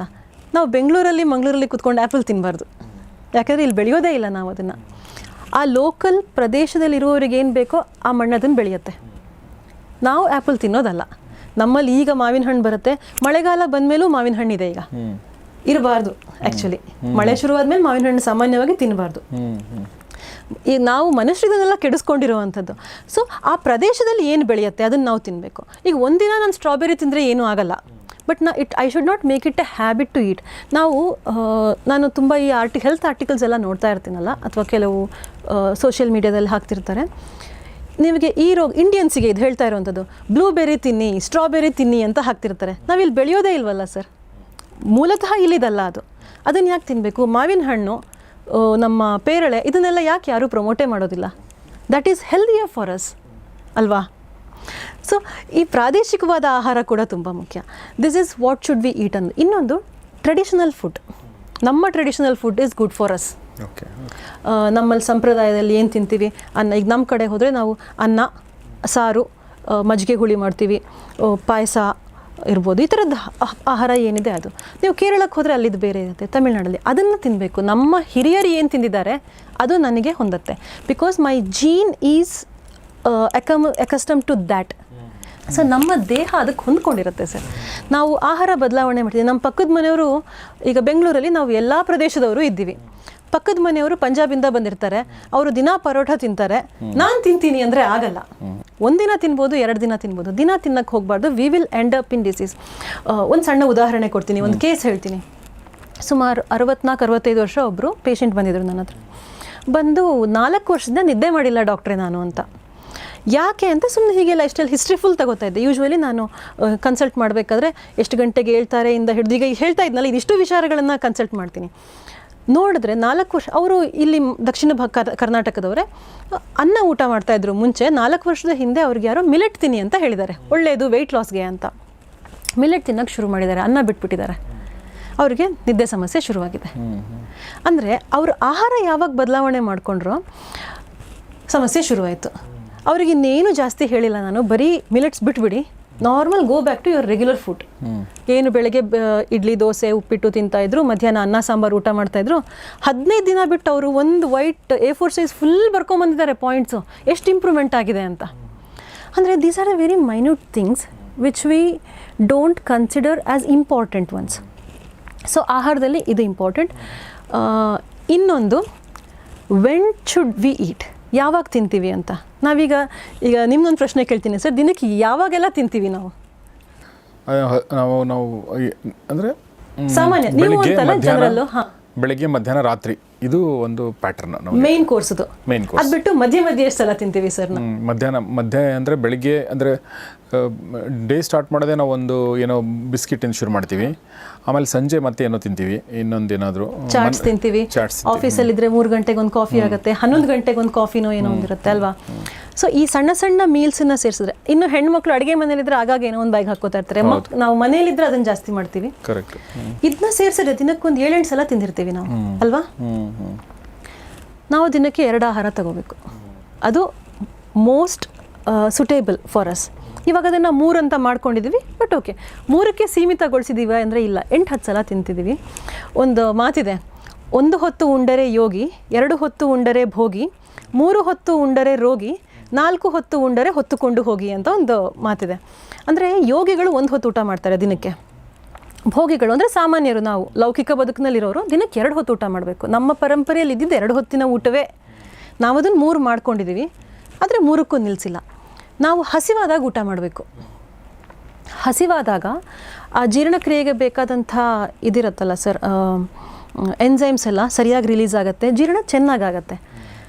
ಆದರೆ ನಾವು ರಿಪೀಟೆಡ್ಲಿ ತಿಂತಾ ಇರ್ತೀವಿ. ನೀವೇ ಹೇಳಿದ್ರಿ ಆಗಲೇ, ಕಾಫಿ ಕುಡಿತೀವಿ, ಬಿಸ್ಕೆಟ್ ತಿಂತೀವಿ. ತುಂಬ ಜನ ಮಾಡ್ತಾರೆ ಸರ್ ಇದನ್ನು. ಬೆಳಗ್ಗೆ ಎದ್ದ ತಕ್ಷಣ ಒಂದು ಬಿಸ್ಕೆಟ್ ತಿಂತೀನಿ ನಾನು, ಈ ಬಿಸ್ಕೆಟ್ ನಾನು ಇಂಥದ್ದು ಹೇಳ್ತಾರೆ ಅವ್ರು, ಇಂಥ ಬ್ರ್ಯಾಂಡ್ ತಿಂತೀನಿ, ಇದರಲ್ಲಿ ಏನು ಮೈದಾ ಇಲ್ಲ, ಇದರಲ್ಲಿ ಅದಿಲ್ಲ, ಇದು ಒಳ್ಳೆಯದು ಅಂತ. But it is packed food. 6 ತಿಂಗಳು ಹಿಂದೆ, 1 ವರ್ಷ ಹಿಂದೆ ಮಾಡಿರ್ತಾರೆ. It will cause problem. ಇನ್ನೊಂದು, ನಮಗೆ ಹಸಿವಾಗಿದೆಯಾ ಅಂತ ನಾವು ಗಮನಿಸೋದೇ ಇಲ್ಲ. ತುಂಬ ಜನ ಹಸಿವನ್ನು ಗಮನಿಸೋದಿಲ್ಲ. ಹಸಿವಂದ್ರೆ ಏನು ಅಂತ ಗೊತ್ತಿಲ್ಲದೆ ಇರೋರು ಇದ್ದಾರೆ. ಇದು ಹಸಿವು ಅಂದರೆ ಹೇಗಿರುತ್ತೆ ಅನ್ನೋದೇ ಗೊತ್ತಿಲ್ಲ. This is very surprising. ನಮ್ಮಲ್ಲಿ ಬಾಯಾರಿಕೆ ಅಂದರೆ ಏನು ಅಂತ ಗೊತ್ತಿಲ್ಲ. This is also surprising. ಇಂಥದ್ದಿದೆ, ನಿಮ್ಗೆ ಆಶ್ಚರ್ಯ ಅನ್ಸ್ಬೋದು ಹೀಗೂ ಇರ್ತಾರಂತ, but I have seen people saying that ಹಸಿವು ಅಂದರೆ ಅದು ಹೇಗೆ ಫೀಲ್ ಆಗುತ್ತೆ ಡಾಕ್ಟ್ರೇ ಅಂತ. Because we keep on eating throughout the day. ಈ ಹಸಿವು ಫೀಲ್ ಆಗೋದಕ್ಕೆ ನಮ್ಮ ಹೊಟ್ಟೆಯಲ್ಲಿ ಜಠರದಲ್ಲಿ ಒಂದು ಹಾರ್ಮೋನ್ ರಿಲೀಸ್ ಆಗುತ್ತೆ, ಗ್ರೆಟಿನ್ ಅಂತ, ಆಯಿತಾ. ಯಾವಾಗ ನಮ್ಮ ಜಠರ ಖಾಲಿ ಆಗುತ್ತೋ ಆ ಹಾರ್ಮೋನ್ ರಿಲೀಸ್ ಮಾಡುತ್ತೆ. ಅದು ಬ್ರೈನಿಗೆ ಹೋಗಿ ಹೈಪೋಥಾಲಮಸ್ಗೆ ಹೇಳುತ್ತೆ, ನೋಡಪ್ಪ ಹಿಂಗೆ ಜಠರ ಖಾಲಿ ಆಗಿದೆ, ಏನಾದ್ರು ತುಂಬ್ಸಕ್ಕೆ ಹೇಳೋದು ಇವ್ರಿಗೆ ಅಂತ. ಸೊ ಅವಾಗ ನಾವು ಆಹಾರ ತಿಂತೀವಿ. ಅದೇ ಥರ ಸೆಟೈಟಿ ಅಂದರೆ ಆಹಾರ ತಗೊಂಡಾಗ ತೃಪ್ತಿ ಆಗುತ್ತಲ್ಲ, ಅದಕ್ಕೂ ಬ್ರೈನಲ್ಲಿ ಒಂದು ಸೆಂಟರ್ ಇದೆ. ಹಂಗರ್ಗೂ ಒಂದು ಸೆಂಟರ್ ಇದೆ ಬ್ರೈನಲ್ಲಿ, ಆಹಾರ ತಗೊಂಡಾಗ ತೃಪ್ತಿ ಆಗೋದಕ್ಕೂ ಇದೆ. ಸೊ ಆ ಸೆಟೈಟಿ ಸೆಂಟರಿಗೆ ಇನ್ಫಾರ್ಮೇಷನ್ ಕೊಡೋದಕ್ಕೂ ಇನ್ನೊಂದು ಹಾರ್ಮೋನ್ ಇದೆ. ಯಾವಾಗ ತುಂಬತ್ತೋ ಅದು ಹೋಗಿ ಹೇಳುತ್ತೆ ತುಂಬಿದೆ, ಇನ್ನು ತಿನ್ನಬೇಡ ಅಂತ. ನಾವು ಆದರೂ ತಿಂತೀವಿ. This is where we are going wrong. ಒಂದು ರಿಪೀಟೆಡ್ಲಿ ತುಂಬ ಸಿಂಪಲ್ ಸರ್. ಜಠರದಿಂದ ಇಂಟೆಸ್ಟೈನಿಗೆ ಆಹಾರ ಹೋಗುತ್ತೆ, ಇಂಟೆಸ್ಟೈನಿಗೆ ತಲುಪಿದಾಗ ಅಲ್ಲಿಂದ ಇನ್ನೊಂದು ಹಾರ್ಮೋನ್ ರಿಲೀಸ್ ಆಗುತ್ತೆ, ಗ್ಯಾಸ್ಟ್ರಿಕ್ ಇನ್ಹಿಬಿಟರಿ ಪೆಪ್ಟೈಡ್ ಅಂತ. ಅದು ಜಠರಕ್ಕೆ ಹೇಳುತ್ತೆ, ನೋಡಪ್ಪ ಇಲ್ಲಿ ತನಕ ಆಹಾರ ಬಂದಿದೆ, ಬೇಕಾದಷ್ಟು ಆಯಿತು ಅಂದ್ಕೋತೀನಿ, ನೀನು ಈ ಏನು ಎನ್ಸೈಮ್ಸ್ ಇದೆಯಲ್ಲ ರಿಲೀಸ್ ಮಾಡೋದನ್ನು ಕಡಿಮೆ ಮಾಡು ಅಂತ ಹೇಳುತ್ತೆ. ಎನ್ಸೈಮ್ಸ್ ರಿಲೀಸ್ ಕಡಿಮೆ ಆದ ತಕ್ಷಣ ಜೀರ್ಣಕ್ಕೆ ಬೇಕಾಗಿರುವಂಥದ್ದು ಜಠರದಲ್ಲಿ ನಾವು ಮತ್ತೆ ಆಹಾರ ತುಂಬಿಸಿದ್ರೆ ಏನಾಗುತ್ತೆ ಅಲ್ವಾ, ಜೀರ್ಣ ಸರಿಯಾಗಿ ಆಗಲ್ಲ. ಸೊ ಇದನ್ನು ನಮ್ಮ ಹಿರಿಯರು ಮುಂಚೆನೇ ಕಂಡುಕೊಂಡಿದ್ರು, ಅದಕ್ಕೆ ದಿನಕ್ಕೆ ಇಷ್ಟೇ ಆಹಾರ ಅಂತ ಹೇಳಿದರು. ಮತ್ತು ಇನ್ನೊಂದು ಎಷ್ಟು ತಿನ್ನಬೇಕು ಅನ್ನೋದು ನೆಕ್ಸ್ಟು. ನಾವು ಎಷ್ಟು ತಿಂತೀವಿ ಅಂದರೆ ಇಲ್ಲಿ ತನಕ ತಿಂದ್ಬಿಡ್ತೀವಿ ಹೊಟ್ಟೆ ತುಂಬ, ಅಷ್ಟಲ್ಲ. ಇದು ಯೋಗಶಾಸ್ತ್ರದಲ್ಲೂ ಹೇಳಿರುವಂಥದ್ದು, ಆಯುರ್ವೇದದಲ್ಲೂ ಹೇಳಿರುವಂಥದ್ದು ಏನು ಅಂದರೆ, ನಮ್ಮ ಜಠರದ ಅರ್ಧ ಭಾಗ ಘನಾಹಾರ, ಇನ್ನು ಕಾಲು ಭಾಗ ದ್ರವ ಪದಾರ್ಥ, ಇನ್ನು ಕಾಲು ಭಾಗ ಖಾಲಿ ಬಿಟ್ಟಿರಬೇಕು ಅಂತ. ಯಾಕೆಂದರೆ ಡೈಜೆಷನ್ ಏನು ಪ್ರೊಸೆಸ್ ಆಗುತ್ತಲ್ಲ, ಅದಕ್ಕೆ ಅದೊಂಥರ ಮಿಕ್ಸಿ ಇದ್ದ ಹಾಗೆ. ಮಿಕ್ಸಿ ಫುಲ್ ಹಾಕಿದ್ರೆ ತಿರುಗಲ್ಲ, ಅದೊಂದು ಸ್ವಲ್ಪ ಹಾಕಬೇಕು, ಸ್ವಲ್ಪ ನೀರು ಹಾಕಬೇಕು. ಅದೇ ಥರ ಜಠರದಲ್ಲಿ ಜೀರ್ಣ ಆಗಬೇಕಾದ್ರೆ. ಸೊ ಇದು ತುಂಬ ವಿಷಯಗಳು ಲೈಫ್ ಸ್ಟೈಲಲ್ಲಿ ಬರುತ್ತೆ ಸರ್. ಸೊ ಹಾಗಾಗಿ ಎಷ್ಟು ತಿಂತೀವಿ, ಯಾವಾಗ ತಿಂತೀವಿ, ಹಸಿವಾದಾಗಷ್ಟೇ ತಿನ್ನಬೇಕು. ಎಲ್ಲ ತಿಂತೀವಿ ಅನ್ನೋದು ಮುಖ್ಯ. ನಾವು ಎಲ್ಲಿ ಬೇಕಾದ್ರೂ ನಿಂತ್ಕೊಂಡು ತಿಂತೀವಿ, ಕೂತ್ಕೊಂಡು ಸಮಾಧಾನದಿಂದ ತಿನ್ನಬೇಕು, ಆಗ ಜೀರ್ಣಕ್ರಿಯೆ ಚೆನ್ನಾಗಾಗುತ್ತೆ. ಲೈಫ್ ಸ್ಟೈಲ್ ಅಂದರೆ ಪ್ರಿವೆನ್ಷನ್ ಬಗ್ಗೆ ಮಾತಾಡ್ತಿರ್ಬೇಕಾದ್ರೆ ಸಾಕಷ್ಟು ವಿಚಾರಗಳನ್ನ ಡಾಕ್ಟರ್ ಸುವರ್ಣಿನಿ ಅವರು ಹೇಳಿದರು. ಇದು ಬಹುಶಃ ಕಂಪ್ಲೀಟ್ ಆಗದೇ ಇರಬಹುದು, ಇನ್ನೂ ವಿಚಾರಗಳಿರಬಹುದು, ಆದರೂ ಕೂಡ ಸಾಕಷ್ಟು ವಿಚಾರಗಳನ್ನ ಅವ್ರು ಹೇಳಿದ್ದಾರೆ. ಮತ್ತು ಈ ವಿಡಿಯೋ ನೋಡಿದರೆ ಖಂಡಿತ ಅನಿಸುತ್ತೆ ನಮ್ಮ ಲೈಫ್ ಸ್ಟೈಲನ್ನ ನಾವು ಚೇಂಜ್ ಮಾಡ್ಕೊಳ್ಬೇಕಂತೇಳಿ ಪ್ರತಿಯೊಬ್ಬರಿಗೂ ಕೂಡ. ಬಟ್ ನಾಳೆ ಮತ್ತೆ ಅದೇ ಮಾಡ್ತೀವಿ, ಅದೇ ದುರಂತ. ಸೊ ಅದು ಆಗದೇ ಇರೋ ಹಾಗೆ ನಾವು ಇದನ್ನು ಪದೇ ಪದೇ ಕೇಳೋದು, ಇದನ್ನು ಮನವರಿಕೆ ಮಾಡ್ಕೊಳ್ಳೋದು ಭಾಳ ಮುಖ್ಯ. ಒಂದಷ್ಟು ವಿಚಾರಗಳು ನಾನಂತೂ ಅಡಾಪ್ಟ್ ಮಾಡ್ಕೊಂಡಿದ್ದೀನಿ. ಉದಾಹರಣೆಗೆ ನಿದ್ದೆ. ನಾನು ಮುಂಚೆ ಅಂದರೆ ಒಂದು ಬೇಸಿಕ್ ಒಂದು ವಿಚಾರ, ಬೆಳಗ್ಗೆ ಬೇಗ ಹೇಳ್ಬೇಕು ಅಂತ ನೀವು ಫಸ್ಟ್ ಹೇಳಿದ್ರಲ್ಲ, ಬಟ್ ನನಗನ್ಸೆ ಬೆಳಗ್ಗೆ ರಾತ್ರಿ ಬೇಗ ಮಲ್ಕೋಬೇಕು ಅನ್ನೋದೇ ಫಸ್ಟ್ ಹೇಳಬೇಕು. ಹೌದು ಹೌದು, ತುಂಬ ನಾವು ಅದನ್ನು ಹೇಳಲ್ಲ ನಮ್ಮ ಮಕ್ಕಳಿಗೂ ಕೂಡ, ಮಲ್ಕೋ ಅಂತ ಫಸ್ಟ್ ಹೇಳಲ್ಲ, ಬೆಳಗ್ಗೆ ಏಳು ಅಂತ ಹೇಳ್ತೀವಿ, ಮಲ್ಕೋ ಅಂತ ಹೇಳಲ್ಲ. ಇನ್ನೊಂದೇನು ಅಂದರೆ ಸರ್, ನಿದ್ದೆಯಿಂದ ಏನು ಪ್ರಯೋಜನ ಅನ್ನೋದು, ಒಂದು ಬೆಳಿಗ್ಗೆ ಬೇಗ ಹೇಳ್ಬೋದು, ದಿನ ನಮಗೆ ಜಾಸ್ತಿ ಸಿಗುತ್ತೆ. ಇನ್ನೊಂದು ಸ್ಟ್ರೆಸ್ ಕಡಿಮೆ ಮಾಡುತ್ತೆ. ಮಕ್ಕಳು ಬೆಳವಣಿಗೆ ಚೆನ್ನಾಗಿ ಆಗ್ಬೇಕಾದ್ರೆ ನಿದ್ದೆ ಚೆನ್ನಾಗಿ ಮಾಡಬೇಕು. ಯಾಕೆಂದರೆ ಗ್ರೋತ್ ಹಾರ್ಮೋನ್ ಅಂತ ಏನಿದೆ ಬೆಳವಣಿಗೆ, ಅದು ರಿಲೀಸ್ ಆಗೋದೇ ನಿದ್ದೆನಲ್ಲಿ. ನಿದ್ದೆನೇ ಮಾಡದಿದ್ರೆ ಹೇಗೆ ಬೆಳವಣಿಗೆ ಆಗುತ್ತೆ? ಸೊ ಅದು ಒಂದು ಸ್ಟ್ರೆಸ್ ಕಡಿಮೆ ಮಾಡುತ್ತೆ. ಇನ್ನು ರೋಗ ಬಂದಿದೆ ಅಂತಂದರೆ ಒಂದು ಪ್ರಶ್ನೆ ಕೇಳಬೇಕು ಅಂದ್ಕೊಂಡೆ. ರೋಗ ಅನ್ನೋದಕ್ಕಿಂತ ಹೆಚ್ಚು ಲೈಫ್ ಸ್ಟೈಲ್ ಡಿಸಾರ್ಡರ್ ಅಂತಲೇ ಹೇಳಬೇಕಿದ್ರು. ಇದು ನಮ್ಮ ಬೊಜ್ಜು ಅಥವಾ ಸ್ಥೂಲಕಾಯ ಅಥವಾ ದಪ್ಪಗಿರೋದು, ಓಕೆ, ಇದನ್ನು ಹೇಗೆ ತಡೆಗಟ್ಟಬಹುದು, ಬರದೇ ಇರೋ ಹಾಗೆ ಹೇಗೆ ನೋಡ್ಕೊಳ್ಬೋದು, ಮತ್ತು ಬಂದಿರೋರು ಏನು ಮಾಡ್ಬೋದು ಅನ್ನೋದು, ಅದ್ರ ಬಗ್ಗೆ ಮಾತಾಡ್ಬೋದಾ? ಬೊಜ್ಜು ಎರಡು ಥರದಲ್ಲಿ ನಾವು ನೋಡಬೇಕಾಗತ್ತೆ. ಒಂದು ದೈಹಿಕವಾದದ್ದು, ಇನ್ನೊಂದು ಮಾನಸಿಕವಾದದ್ದು. ನಮಗೆ ದೈಹಿಕವಾದ ಬೊಜ್ಜು ಗೊತ್ತು, ಒಬೆಸಿಟಿ, ನಾವು ತೂಕ ಜಾಸ್ತಿ ಆಯಿತು ಅಂತ. ಇನ್ನೊಂದು ಮಾನಸಿಕವಾಗಿ ಕೂಡ ಈಗ ಏನಾಗ್ತಾ ಇದೆ ಅಂದರೆ, ನಾವು ಸೋಷಿಯಲ್ ಮೀಡಿಯಾ ಕಾರಣದಿಂದ ನಾವು ಬೇಡದೇ ಇರೋದನ್ನು ಮನಸ್ಸಿಗೆ ತುಂಬ್ಕೋತಾ ಇದ್ದೀವಿ. ಅದನ್ನು ಕೂಡ ಇನ್ಫಾರ್ಮೇಷನ್ ಒಬೆಸಿಟಿ ಅಂತ ಕರಿತೀವಿ. ಮಾನಸಿಕವಾದ ಬೊಜ್ಜು, ಅದು ಮಾಹಿತಿ ಬೊಜ್ಜು ಅಂತ ಹೇಳ್ತೀವಿ. ಸೊ ಅದು ಕೂಡ ದೊಡ್ಡ ಸಮಸ್ಯೆ ಆಗಿದೆ ಇವಾಗ. ಸೊ ದೈಹಿಕವಾದದ್ದನ್ನು ಮುಖ್ಯವಾಗಿ ನಾವು ಎಲ್ಲರೂ ಗಮನಿಸ್ತಾ ಇರೋದಂಥದ್ದನ್ನು ಅದೊಂದು ಹೇಳಿಬಿಡ್ತೀನಿ ಹೇಗೆ ಅಂತ. ಒಂದೇನು ಅಂದರೆ, ನಾವು ಅತಿಯಾಗಿ ತಿಂತಾ ಇದ್ದೀವಿ. ನಾವೀಗ ಲೈಫ್ ಸ್ಟೈಲ್ ಬಗ್ಗೆ ಮಾತಾಡಬೇಕಾದ್ರೆ ನೋಡಿದ್ವಿ, ರಿಪೀಟೆಡ್ಲಿ ತಿಂತಾ ಇರುವಂಥದ್ದು, ರಾತ್ರಿ ನಿದ್ದೆ ಮಾಡದೇ ಇರುವಂಥದ್ದು, ಹಗಲು ನಿದ್ದೆ ಮಾಡುವಂಥದ್ದು, ಇದೆಲ್ಲವೂ ಕೂಡ ಬೊಜ್ಜನ್ನು ಜಾಸ್ತಿ ಮಾಡ್ತಾ ಹೋಗುತ್ತೆ. ಅದ್ರ ಜೊತೆಗೆ ಸ್ಟ್ರೆಸ್, ಯಾವಾಗ ಸ್ಟ್ರೆಸ್ ಜಾಸ್ತಿ ಆಗುತ್ತೋ, ಸ್ಟ್ರೆಸ್ ಹಾರ್ಮೋನ್ನ ಕಾರಣದಿಂದ ಕೂಡ ಬೊಜ್ಜು ಜಾಸ್ತಿ ಆಗುತ್ತೆ. ಇನ್ನೊಂದು ನಾವು ನೋಡಿರ್ಬೋದು, ಸ್ಟ್ರೆಸ್ ಜಾಸ್ತಿ ಆದಾಗ ಸ್ಟ್ರೆಸ್ ಈಟಿಂಗ್ ಅಂತ ಮಾಡ್ತಾರೆ ಜನ. ಯಾಕೆಂದರೆ ಎಲ್ಲ ಕಡೆ ಒತ್ತಡ, ಎಲ್ಲೂ ಖುಷಿ ಸಿಗ್ತಾ ಇಲ್ಲ. ಸೊ ನಾವು ಸಣ್ಣ ಸಣ್ಣದರಲ್ಲಿ ಖುಷಿ ಹುಡ್ಕಕ್ಕೆ ಹೋಗ್ತೀವಿ. ಆವಾಗ ನಮಗೆ ಫುಡ್ ಖುಷಿ ಕೊಡುತ್ತೆ, ಆಹಾರ ಖುಷಿ ಕೊಡುತ್ತೆ, ಯಾವುದೋ ಒಂದು ಜಂಕು ತಿಂದ ತಕ್ಷಣ ಖುಷಿ ಆಗುತ್ತೆ. ಸೊ ಅದಕ್ಕೋಸ್ಕರ ಸ್ಟ್ರೆಸ್ ಆದಾಗ ಅತಿಯಾಗಿ ತಿಂತಾರೆ ಜನ. ಅದು ವೆಯ್ಟ್ ಗೇನಲ್ಲಿ ಎಂಡ್ ಆಗುತ್ತೆ. ಸೊ ವೆಯ್ಟ್ ಗೇನ್ ಅದು ಆರಂಭದ ಹಂತದಲ್ಲಿ ಅವರು ಗಮನಿಸಿಕೊಂಡು ಚಿಕಿತ್ಸೆ ತಗೊಂಡ್ರೆ ಅಥವಾ ಕಂಟ್ರೋಲ್ ಮಾಡಿಕೊಂಡ್ರೆ ಏನೂ ಆಗಲ್ಲ, ಅಂದರೆ ಪ್ರಿವೆಂಟ್ ಮಾಡ್ಕೋಬೋದು. ಆದರೆ ಕೆಲವೊಬ್ಬರು ಅವರ ದೇಹಕ್ಕೆ ತಕ್ಕ ಹಾಗೆ ಅವರು ಎಷ್ಟು ತೂಕ ಇರಬೇಕೋ ಅದರಿಂದ ಡಬಲ್ ಆಗಿಬಿಡ್ತಾರೆ ಕೆಲವೊಂದು ಸಲ. ಈಗ ಯಾರೋ ಒಬ್ಬರು ತೂಕ ಒಂದು 60 ಇರಬೇಕು ಅಂದರೆ 65 ತನಕ ಓಕೆ, ಏನೂ ಆಗಲ್ಲ. 70 ತನಕನೂ ಓಕೆ, ಆರೋಗ್ಯವಂತರಾಗಿದ್ದೀರಿ ಅಂದರೆ 100 kg ಹೋಗ್ಬಿಡ್ತಾರೆ, ಏನೂ ಕೆಲಸ ಮಾಡೋಕ್ಕಾಗಲ್ಲ. ಮತ್ತು ಒಬೆಸಿಟಿ ಅನ್ನುವಂಥದ್ದು ಒಂದು ಸಮಸ್ಯೆ ಅಲ್ಲ, ಅದು ಡಯಾಬಿಟಿಸ್ನ ತಗೊಂಬರುತ್ತೆ, ಜೊತೆಗೆ ಹೈಪರ್ ಟೆನ್ಷನನ್ನು ಜೊತೆಗೆ ತೊಗೊಂಬರುತ್ತೆ, ಮೆನ್ಸ್ಟ್ರುವಲ್ ಪ್ರಾಬ್ಲಮ್ಮು, PCOD, ಇನ್ಫರ್ಟಿಲಿಟಿ, ಇದನ್ನೆಲ್ಲವನ್ನೂ ಜೊತೆಗೆ ಎಳ್ಕೊಂಬರುತ್ತೆ. ಅದು ಹಾರ್ಟ್ ಇಶ್ಯೂಸು, ಅದು ಒಬ್ಬನೇ ಬರೋದೇ ಇಲ್ಲ. ಯಾವತ್ತು ಬಂದರೆ ಎಲ್ಲ ಫ್ರೆಂಡ್ಸನ್ನು ಜೊತೆಗೆ ಕರ್ಕೊಂಬರೋ ಅಂಥದ್ದು. ಆದ್ದರಿಂದ ಒಬೆಸಿಟಿಗೆ ನಾವು ಹೆಚ್ಚು ಮಹತ್ವ ಕೊಡಬೇಕು, ಅದನ್ನು ಟ್ರೀಟ್ಮೆಂಟ್ ಕೊಡೋದಕ್ಕೆ. ಅದು ಆಗ್ತಾ ಇಲ್ಲ. ಇವಾಗ ನಾವು ವೆಸ್ಟಲ್ಲಿ ನೋಡಿದ್ರೆ ನನ್ನ ದೇಹ ನನ್ನ ಇಷ್ಟ ಅನ್ನೋದು, ಅದನ್ನು ನಾರ್ಮಲೈಸ್ ಮಾಡುವಂಥದ್ದು ಒಂದು ನಡೀತಾ ಇದೆ. ಅದು ಒಂದು ಸಮಸ್ಯೆ. ಬೊಜ್ಜು ಅನ್ನೋದು ಒಂದು ರೋಗ ಬಂದಾಗ ಹೇಗೆ ಚಿಕಿತ್ಸೆ, ಈಗ ಯಾರಿಗೂ ಇನ್ಫೆಕ್ಷನ್ ಆಗಿದೆ ಅಂದರೆ ಚಿಕಿತ್ಸೆ ಕೊಡ್ತೀವಲ್ವ, ಇದು ಕೂಡ ಚಿಕಿತ್ಸೆ ಕೊಡಬೇಕು. ಬಾಡಿ ಶೇಮಿಂಗ್ ಮಾಡಬಾರ್ದು ಅನ್ನೋದು ನಿಜ, ಅದು ಸರಿಯಾದ್ದೆ. ಆದರೆ ಅದಕ್ಕೆ ನಾನು ಚಿಕಿತ್ಸೆ ತಗೊಳ್ಳೋದಿಲ್ಲ ಅನ್ನುವಂಥದ್ದು ಆಗಬಾರ್ದು. ನಾನು ಇರೋದೇ ಹೀಗಪ್ಪ ಅಲ್ಲ, ಅದಕ್ಕೆ ಖಂಡಿತವಾಗ್ಲೂ ಚಿಕಿತ್ಸೆ ಬೇಕು. ಬೊಜ್ಜಿನ ಚಿಕಿತ್ಸೆ ಹೇಗೆ ಅಂದರೆ, ನಾವು ತುಂಬ ಜನ ನೋಡ್ತೀವಿ, ಯೂಟ್ಯೂಬಲ್ಲೋ ಎಲ್ಲೋ ನೋಡ್ಕೋತೀವಿ, ನಾವು ಯಾವುದೋ ಸೋಷಿಯಲ್ ಮೀಡಿಯಾದಲ್ಲಿ ಯಾವುದೋ ಡಯಟ್ ಆರಂಭ ಮಾಡ್ತೀವಿ, ಇಲ್ಲ ನನ್ನ ಫ್ರೆಂಡ್ ಮಾಡಿದ್ಲು ಸೊ ನಾನು ಈ ಡಯಟ್ ಆರಂಭ ಮಾಡಿದೆ ಅಂತ. ಅದು ನಾವು ಮಾಡ್ತಿರೋ ಮೊದಲನೇ ತಪ್ಪು. ನನ್ನ ದೇಹಕ್ಕೆ ಯಾವುದು ಹೊಂದತ್ತೆ ಆಹಾರ, ಅದರ ಬೇಸಿಸ್ ಮೇಲೆ ಮಾಡಬೇಕು. ನಾವೀಗ ಲೈಫ್ ಸ್ಟೈಲ್ ಬಗ್ಗೆ ಮಾತಾಡುವಾಗ ನೋಡಿದ್ವಿ, ಪ್ರದೇಶಕ್ಕೆ ಹೊಂದುವಂಥದ್ದು, ಕಾಲಕ್ಕೆ ಋತುವಿಗೆ ಹೊಂದುವಂಥದ್ದು, ನನ್ನ ಪರಂಪರೆಗೆ ಹೊಂದುವಂಥ ಆಹಾರ ಅಂತ. ಅದರ ಆಧಾರದಲ್ಲೇ ನಾವು ಡಯಟಿಂಗ್ ಕೂಡ ಮಾಡಬೇಕಾಗತ್ತೆ. ಇದ್ದಕ್ಕಿದ್ದ ಹಾಗೆ ಬೇರೆ ಡಯಟಿಂಗಿಗೆ ಹೋಗೋದು ತುಂಬ ತಪ್ಪಾಗುತ್ತೆ. ನಾವು ಇದಕ್ಕೆ ತುಂಬ ಎಕ್ಸಾಂಪಲ್ಸ್ ಕಾಣ್ತೀವಿ. ಯಾವುದೋ ಡಯಟಿಂಗ್ ಮಾಡಿ ಏನೋ ಆಯಿತು. ಈಗ ತುಂಬ ಜನ ಡಯಟಿಂಗ್ ಅಂತ ಶುರು ಮಾಡ್ತಾರೆ, ಅನ್ನ ತಿನ್ನೋದು ಬಿಟ್ಬಿಡ್ತಾರೆ. ದೋಸ್ ಹೂ ಆರ್ ರೈಸ್ ಈಟರ್ಸ್, ಅವರು ಅನ್ನ ತಿನ್ನೋದನ್ನು ಬಿಟ್ಟ ತಕ್ಷಣ ಏನಾಗುತ್ತೆ, ಒಂದಿನ ತಿಂದೇ ಇದ್ದರೆ, ಒಂದು ಹೊತ್ತು ತಿಂದೇ ಇದ್ದರೆ ಸಮಸ್ಯೆ ಇಲ್ಲ, ಕಂಪ್ಲೀಟಾಗಿ ಬಿಡ್ತಾರೆ, ಹೊಸ ಆಹಾರಕ್ಕೆ ಹೋಗ್ತಾರೆ. ದೇಹ ಅದಕ್ಕೆ ಹೊಂದ್ಕೊಳ್ಳೋದಿಲ್ಲ. ಒಂದು ಸಲ ವೆಯ್ಟ್ ಲಾಸ್ ಆಗುತ್ತೆ, ಆದರೆ ನಾಳೆ ಬೇರೆ ಸಮಸ್ಯೆಗಳು ಶುರುವಾಗುತ್ತೆ. ಜಾಯಿಂಟ್ ಪೇಯ್ನ್ಗಳು ಶುರುವಾಗುತ್ತೆ, ಮೈಕೈ ನೋವು ಶುರುವಾಗುತ್ತೆ, ತಲೆನೋವು ಶುರುವಾಗುತ್ತೆ. ಇನ್ನು ಕೆಲವರಿಗೆ ಹೆಣ್ಮಕ್ಳಿಗೆ ಮೆನ್ಸ್ಟ್ರುವಲ್ ಇಶ್ಯೂಸ್ ಶುರುವಾಗುತ್ತೆ. ಇದೆಲ್ಲವೂ ಯಾಕೆಂದರೆ ನಾವು ಆಹಾರವನ್ನು ತಪ್ಪಾಗಿ ಪಾಲನೆ ಮಾಡಿರೋದ್ರಿಂದ. ಸೊ ಯಾರಿಗೆ ಬೊಜ್ಜಿದೆ ಅವರು ಆಹಾರವನ್ನು ಬದಲಾವಣೆ ಮಾಡ್ಕೋಬೇಕು. ಬಟ್ ರ್ಯಾಂಡಮ್ ಆಗಿ ಯಾವ್ಯಾವುದೋ ಆಹಾರವನ್ನು, ಯಾವುದ್ಯಾವುದೋ ಡಯಟಿಂಗ್ ಅಂತ ಏನು ನಾವು ಸೋಷಿಯಲ್ ಮೀಡಿಯಾದಲ್ಲಿ ನೋಡ್ತೀವಿ ಅಥವಾ ಎಲ್ಲೋ ಓದ್ತೀವಿ, ಅದನ್ನು ತಜ್ಞರ ಸಲಹೆ ಇಲ್ಲದೆ ಮಾಡೋಕ್ಕೆ ಹೋಗಬಾರ್ದು. ಇದು ಒಂದು ಆಹಾರದ ಬಗ್ಗೆ ಡಯಟಲ್ಲಿ ಹೇಳೋದಾದರೆ. ಎರಡನೇದು ವ್ಯಾಯಾಮ. ವ್ಯಾಯಾಮ ಇಲ್ಲದೆ ಏನೂ ನಡೆಯಲ್ಲ. ಯಾರೋ ಹೇಳ್ಬೋದು, ಇಲ್ಲ ಇದೊಂದು ತಗೊಂಬಿಡು ನೀನು, ಎಕ್ಸಸೈಸು ಬೇಡ ಏನು ಬೇಡ, ವೆಯ್ಟ್ ಲಾಸ್ ಆಗ್ತೀಯಾ ಅಂತ. ಒಂದು ಆ ರೀತಿಯಾಗಿ ಆಗೋದಿಲ್ಲ. ಅಕಸ್ಮಾತ್ ಯಾವುದೋ ಒಂದು ಆ ಥರ ತಗೊಂಡು ಆಗ್ತಾ ಇದೆ ಅಂದರೆ that is something wrong, that is happening. Unhealthy, it is very unhealthy. ವ್ಯಾಯಾಮ ದೇಹಕ್ಕೆ ಬೇಕೇ ಬೇಕು ಬೊಜ್ಜು ಕರಗಿಸೋದಕ್ಕೆ. ಏನಾದರೂ ಒಂದು ಸರಿಯಾದ ವ್ಯಾಯಾಮವನ್ನು ಮಾಡಲೇಬೇಕು. ನಮಗೆ ಬೆವರು ಬೇಕು ವ್ಯಾಯಾಮ ಮಾಡಿದಾಗ. ಚೆನ್ನಾಗಿ ಬೆವರಕ್ಕೆ ಶುರು ಆದರೆ ಬೊಜ್ಜು ಕರಗಕ್ಕೆ ಶುರು ಆಗುತ್ತೆ. And it should be regular. ಕೆಲವರು ನಾವು ನೋಡ್ತೀವಿ ಜನವರಿ 1ಕ್ಕೆ ಶುರು ಮಾಡ್ಕೊಂಬಿಡ್ತಾರೆ ನ್ಯೂ ಇಯರ್ ರೆಸಲ್ಯೂಷನ್ ಅಂತ. 1 ತಿಂಗಳು ಹೋಗ್ತಾರೆ, ಜಿಮ್ಮಲ್ಲಿ ರಿಜಿಸ್ಟ್ರೇಷನ್ ಮಾಡ್ಕೊಂಬಿಡ್ತಾರೆ, ಸಬ್ಸ್ಕ್ರೈಬ್ ಮಾಡ್ತಾರೆ, ಹೋಗೋದೇ ಇಲ್ಲ ಆಮೇಲೆ. That is of no use. ವಾರದಲ್ಲಿ 2 ದಿನ ಹೋಗ್ತೀನಿ ಇನ್ನು, that is of no use. You should be regular. ಪ್ರತಿದಿನ ಸ್ವಲ್ಪ ಮಾಡಬೇಕು. ಯಾವತ್ತೋ ಒಂದು ದಿನ ಮಧ್ಯದಲ್ಲಿ ಮಿಸ್ ಆದರೆ ಪರವಾಗಿಲ್ಲ.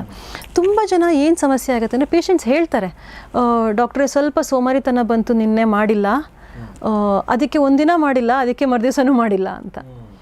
ಇದು ಮೇಜರ್ ಏನು ಹೇಳೋದು ಆಬ್ಸ್ಟೆಕಲ್ ನಮಗೆ. ನಾವು ಯಾವುದೇ ಕೆಲಸ ಆದರೂ ನೋಡಿ, ಇವತ್ತೊಂದಿನ ಆಗಿಲ್ಲ, ನಿನ್ನೇನೂ ಆಗಿಲ್ಲ, ಇವತ್ತು ಮಾಡಲ್ಲ ಪರವಾಗಿಲ್ಲ ಅಂತ ಒಂದು. ಸೊ ಅದನ್ನು ನಾವು ನಿಲ್ಲಿಸಬೇಕು.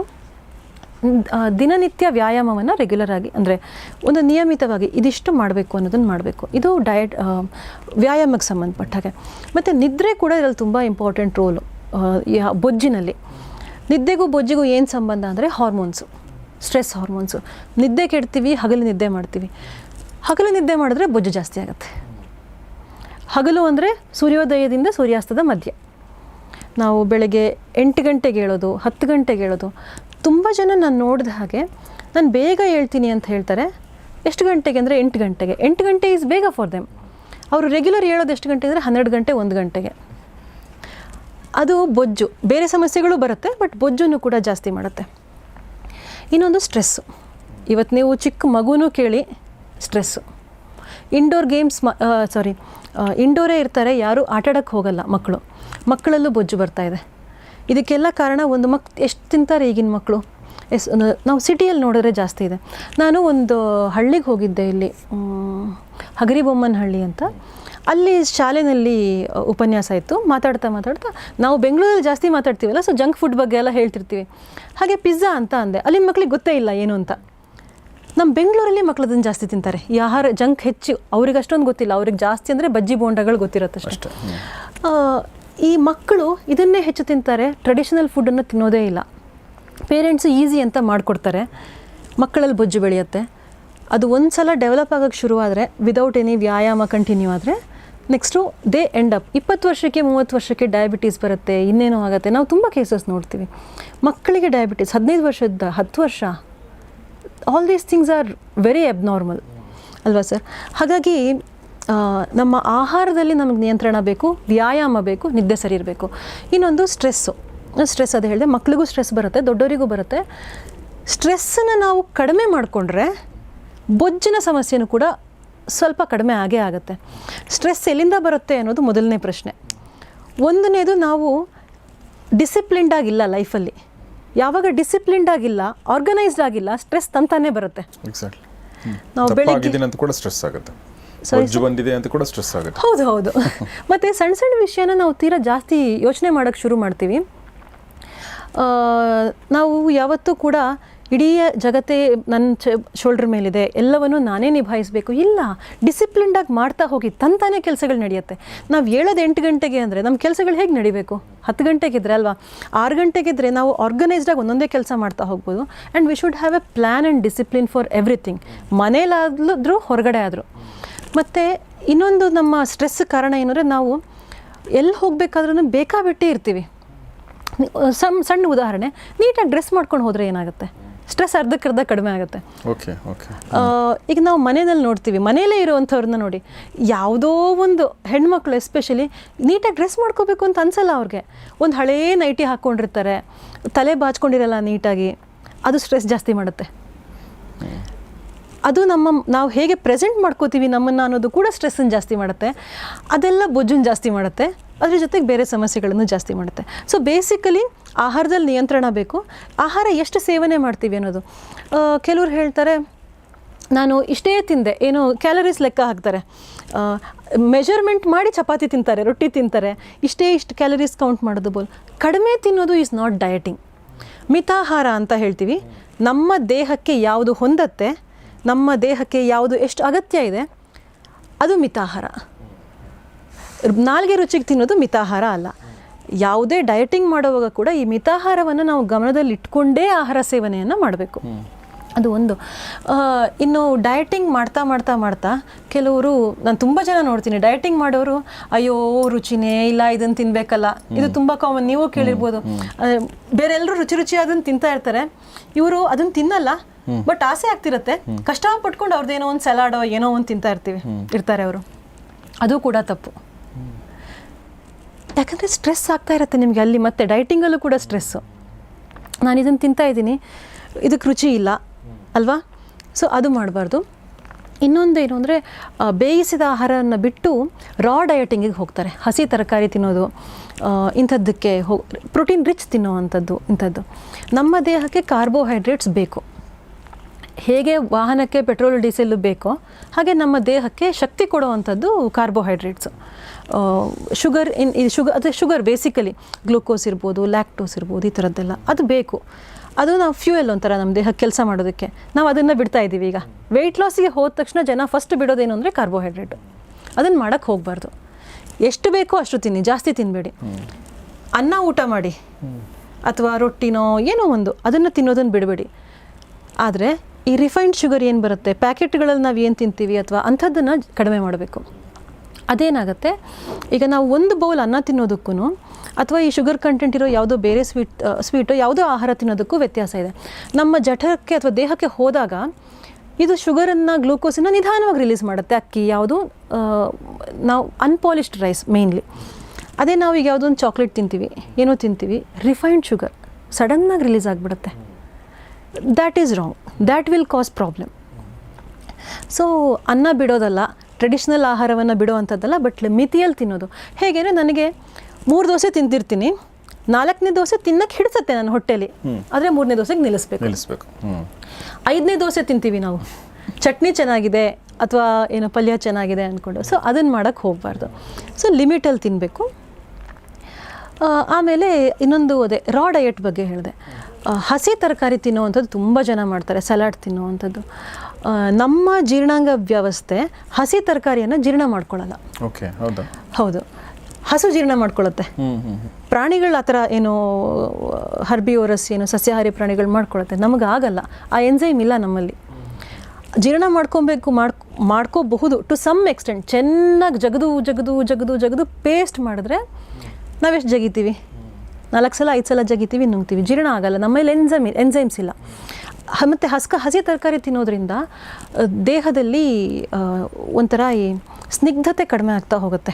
ಸ್ನಿಗ್ಧತೆ ಅಂದರೆ ಈ ಜಿಡ್ಡಿನ ಅಂಶ, ಇದೆಲ್ಲ ಜಾಯಿಂಟ್ ಪೇಯ್ನ್ ಬರೋವಂಥದ್ದು, ಮೈಕೈ ನೋವು ಬರೋವಂಥದ್ದು, ನಿದ್ರಾಹೀನತೆ ಬರೋವಂಥದ್ದು, ಇದೆಲ್ಲ ಜಾಸ್ತಿ ಆಗ್ತಾ ಹೋಗುತ್ತೆ. ಇನ್ಫ್ಯಾಕ್ಟ್ ಆಯುರ್ವೇದ ಮತ್ತು ಯೋಗಶಾಸ್ತ್ರದಲ್ಲಿ ಜಾಸ್ತಿ ತರಕಾರಿನೇ ತಿನ್ನಬಾರ್ದು ಅಂತ ಹೇಳ್ತಾರೆ. ಹೌದಾ? ತರಕಾರಿ ತಿನ್ನಬೇಕು, ಬಟ್ ಅದು ಜಾಸ್ತಿ ತಿನ್ನಬಾರ್ದು ಅಂತ, ಹಸಿ ತಿನ್ನಬಾರ್ದು, ಜಾಸ್ತಿ ತಿನ್ನಬಾರ್ದು ಅಂತ ಹೇಳ್ತಾರೆ. ಯೋಗದಲ್ಲಿ ಯೋಗಾಭ್ಯಾಸಕ್ಕೆ ಯಾರು ಆರಂಭ ಮಾಡ್ತಾರೆ ಅವ್ರಿಗೆ ಹೇಳ್ತಾ ಹರಿತ ಶಾಖ ಅಂದರೆ ಸಸ್ಯಾಹಾರ, ನಾವು ಶಾಕಾಹಾರ ಅಂತ ಹೇಳ್ತೀವಲ್ಲ, ಹಾಗೆ ಹರಿತ ಶಾಖ ಮತ್ತು ಶಾಖೋತ್ಕಟಂ ವರ್ಜ್ಯತೆ ಅಂತ ಹೇಳ್ತಾರೆ. ವರ್ಜ್ಯ ಅಂದರೆ ತಗೋಬಾರ್ದು ಅಂತ. ಹೆಚ್ಚು ತರಕಾರಿಗಳನ್ನು ಯಾರು ಯೋಗಾಭ್ಯಾಸ ಶುರು ಮಾಡ್ತಾನೆ ತಗೊಳ್ಳೇಬಾರ್ದು ಅಂತ. ಬಟ್ ಇವಾಗ ಏನಾಗಿದೆ ಅಂದರೆ, ಯೋಗಿಕ್ ಡಯಟ್ ಅನ್ನೋ ಹೆಸರಲ್ಲಿ ಹಸಿ ತರಕಾರಿಗಳನ್ನೇ ಜಾಸ್ತಿ ತಿನ್ನಿಸ್ತಾ ಇದ್ದೀವಿ ನಾವು ಜನಕ್ಕೆ, which is not at all advice. ತರಕಾರಿಗಳನ್ನು ಬೇಯಿಸಿಯೇ ತಿನ್ನಬೇಕು. ಅನ್ನ, ಪಲ್ಯ, ಬೇಳೆಕಾಳುಗಳು ಮತ್ತು ಡೈರಿ ಪ್ರಾಡಕ್ಟ್ಸ್ ಅಂದರೆ ತುಪ್ಪ, ಮುಖ್ಯವಾಗಿ ತುಪ್ಪ ನಮ್ಮ ಆಹಾರದಲ್ಲಿ ಇರಲೇಬೇಕು. ಈವನ್ ಫಾರ್ ವೆಯ್ಟ್ ಲಾಸ್ ತುಪ್ಪ ಈಸ್ ವೆರಿ ಇಂಪಾರ್ಟೆಂಟ್. ಸಾಮಾನ್ಯವಾಗಿ ಯಾವುದೋ ಒಂದು ಮಿರಾಕಲ್ ಫುಡ್ ಅಂತ ಇರಲ್ಲ. ಈಗ ಇದ್ದು ತಿಂದರೆ ರೋಗ ಗುಣ ಆಗುತ್ತೆ, ಹಾಗಿರೋದಿಲ್ಲ. ಯಾಕಂದರೆ ನಮ್ಮ ದೇಹಕ್ಕೆ ಎಲ್ಲವೂ ಬೇಕು. ಅಕಸ್ಮಾತ್ ಒಂದು ಆಹಾರವನ್ನು ಮಿರಾಕಲ್ ಫುಡ್ ಅಂತ ಹೇಳ್ಬೋದು ಅಂತ ಅಂದರೆ ಅದು ತುಪ್ಪ. ತುಪ್ಪ ಎಲ್ಲ ಸಮಸ್ಯೆಗಳಲ್ಲೂ ಒಳ್ಳೆ ಪರಿಣಾಮವನ್ನು ಕೊಡುತ್ತೆ, ಒಳ್ಳೆ ರಿಸಲ್ಟನ್ನು ಕೊಡುತ್ತೆ, including obesity, including weight loss. ದೇಹ ಪ್ರಕೃತಿ ಆಧಾರದಲ್ಲಿ ಎಷ್ಟು ಏನು ಅನ್ನೋದನ್ನ ನಾವು ಡಿಸೈಡ್ ಮಾಡಬೇಕಾಗತ್ತೆ. ಕೆಲವರಿಗೆ ಜಾಸ್ತಿ ಹೇಳ್ತೀವಿ, ಕೆಲವರಿಗೆ ಕಮ್ಮಿ ಹೇಳ್ತೀವಿ. ತುಪ್ಪದಿಂದ ನಿಮಗೆ ಮೈಕೈ ನೋವು ಕಡಿಮೆ ಆಗುತ್ತೆ, ನಿದ್ದೆ ಚೆನ್ನಾಗಿ ಬರುತ್ತೆ, ಚರ್ಮದ ಆರೋಗ್ಯ ಚೆನ್ನಾಗಾಗುತ್ತೆ. ಒಬೆಸಿಟಿಯಲ್ಲಿ ಅಫ್ಕೋರ್ಸ್ ಹೇಳಿದೆ. ಹೆಣ್ಮಕ್ಕಳಲ್ಲಿ ಮೆನ್ಸ್ಟ್ರುವಲ್ ಪ್ರಾಬ್ಲಮಲ್ಲಿ ತುಪ್ಪ ತಿನ್ನೋಕ್ಕೆ ಜಾಸ್ತಿ ಮಾಡಿದ್ರೆ ಹೊಟ್ಟೆ ನೋವು ಕಡಿಮೆ ಆಗುತ್ತೆ. ಇನ್ನು ಹಾರ್ಟ್ ಇಶ್ಯೂಸ್ ಇದ್ದಾಗ, ಡೈಜೆಷನ್ ಸರಿ ಇಲ್ಲ ಅಂದರೆ ಅದನ್ನು ಸರಿ ಮಾಡುತ್ತೆ. ಅಥವಾ ಈಗ ಬೋನಿಗೆ ಬೇಕಾದಂಥ ಜಾಯಿಂಟಿಗೆ ಬೇಕಾದಂಥ ಎಲ್ಲದಕ್ಕೂ ತುಪ್ಪ ಈಸ್ ಅ ಮಿರಾಕಲ್ ಫುಡ್. ನಾವು ತುಪ್ಪವನ್ನು ಬಿಡ್ತಾ ಇದ್ದೀವಿ.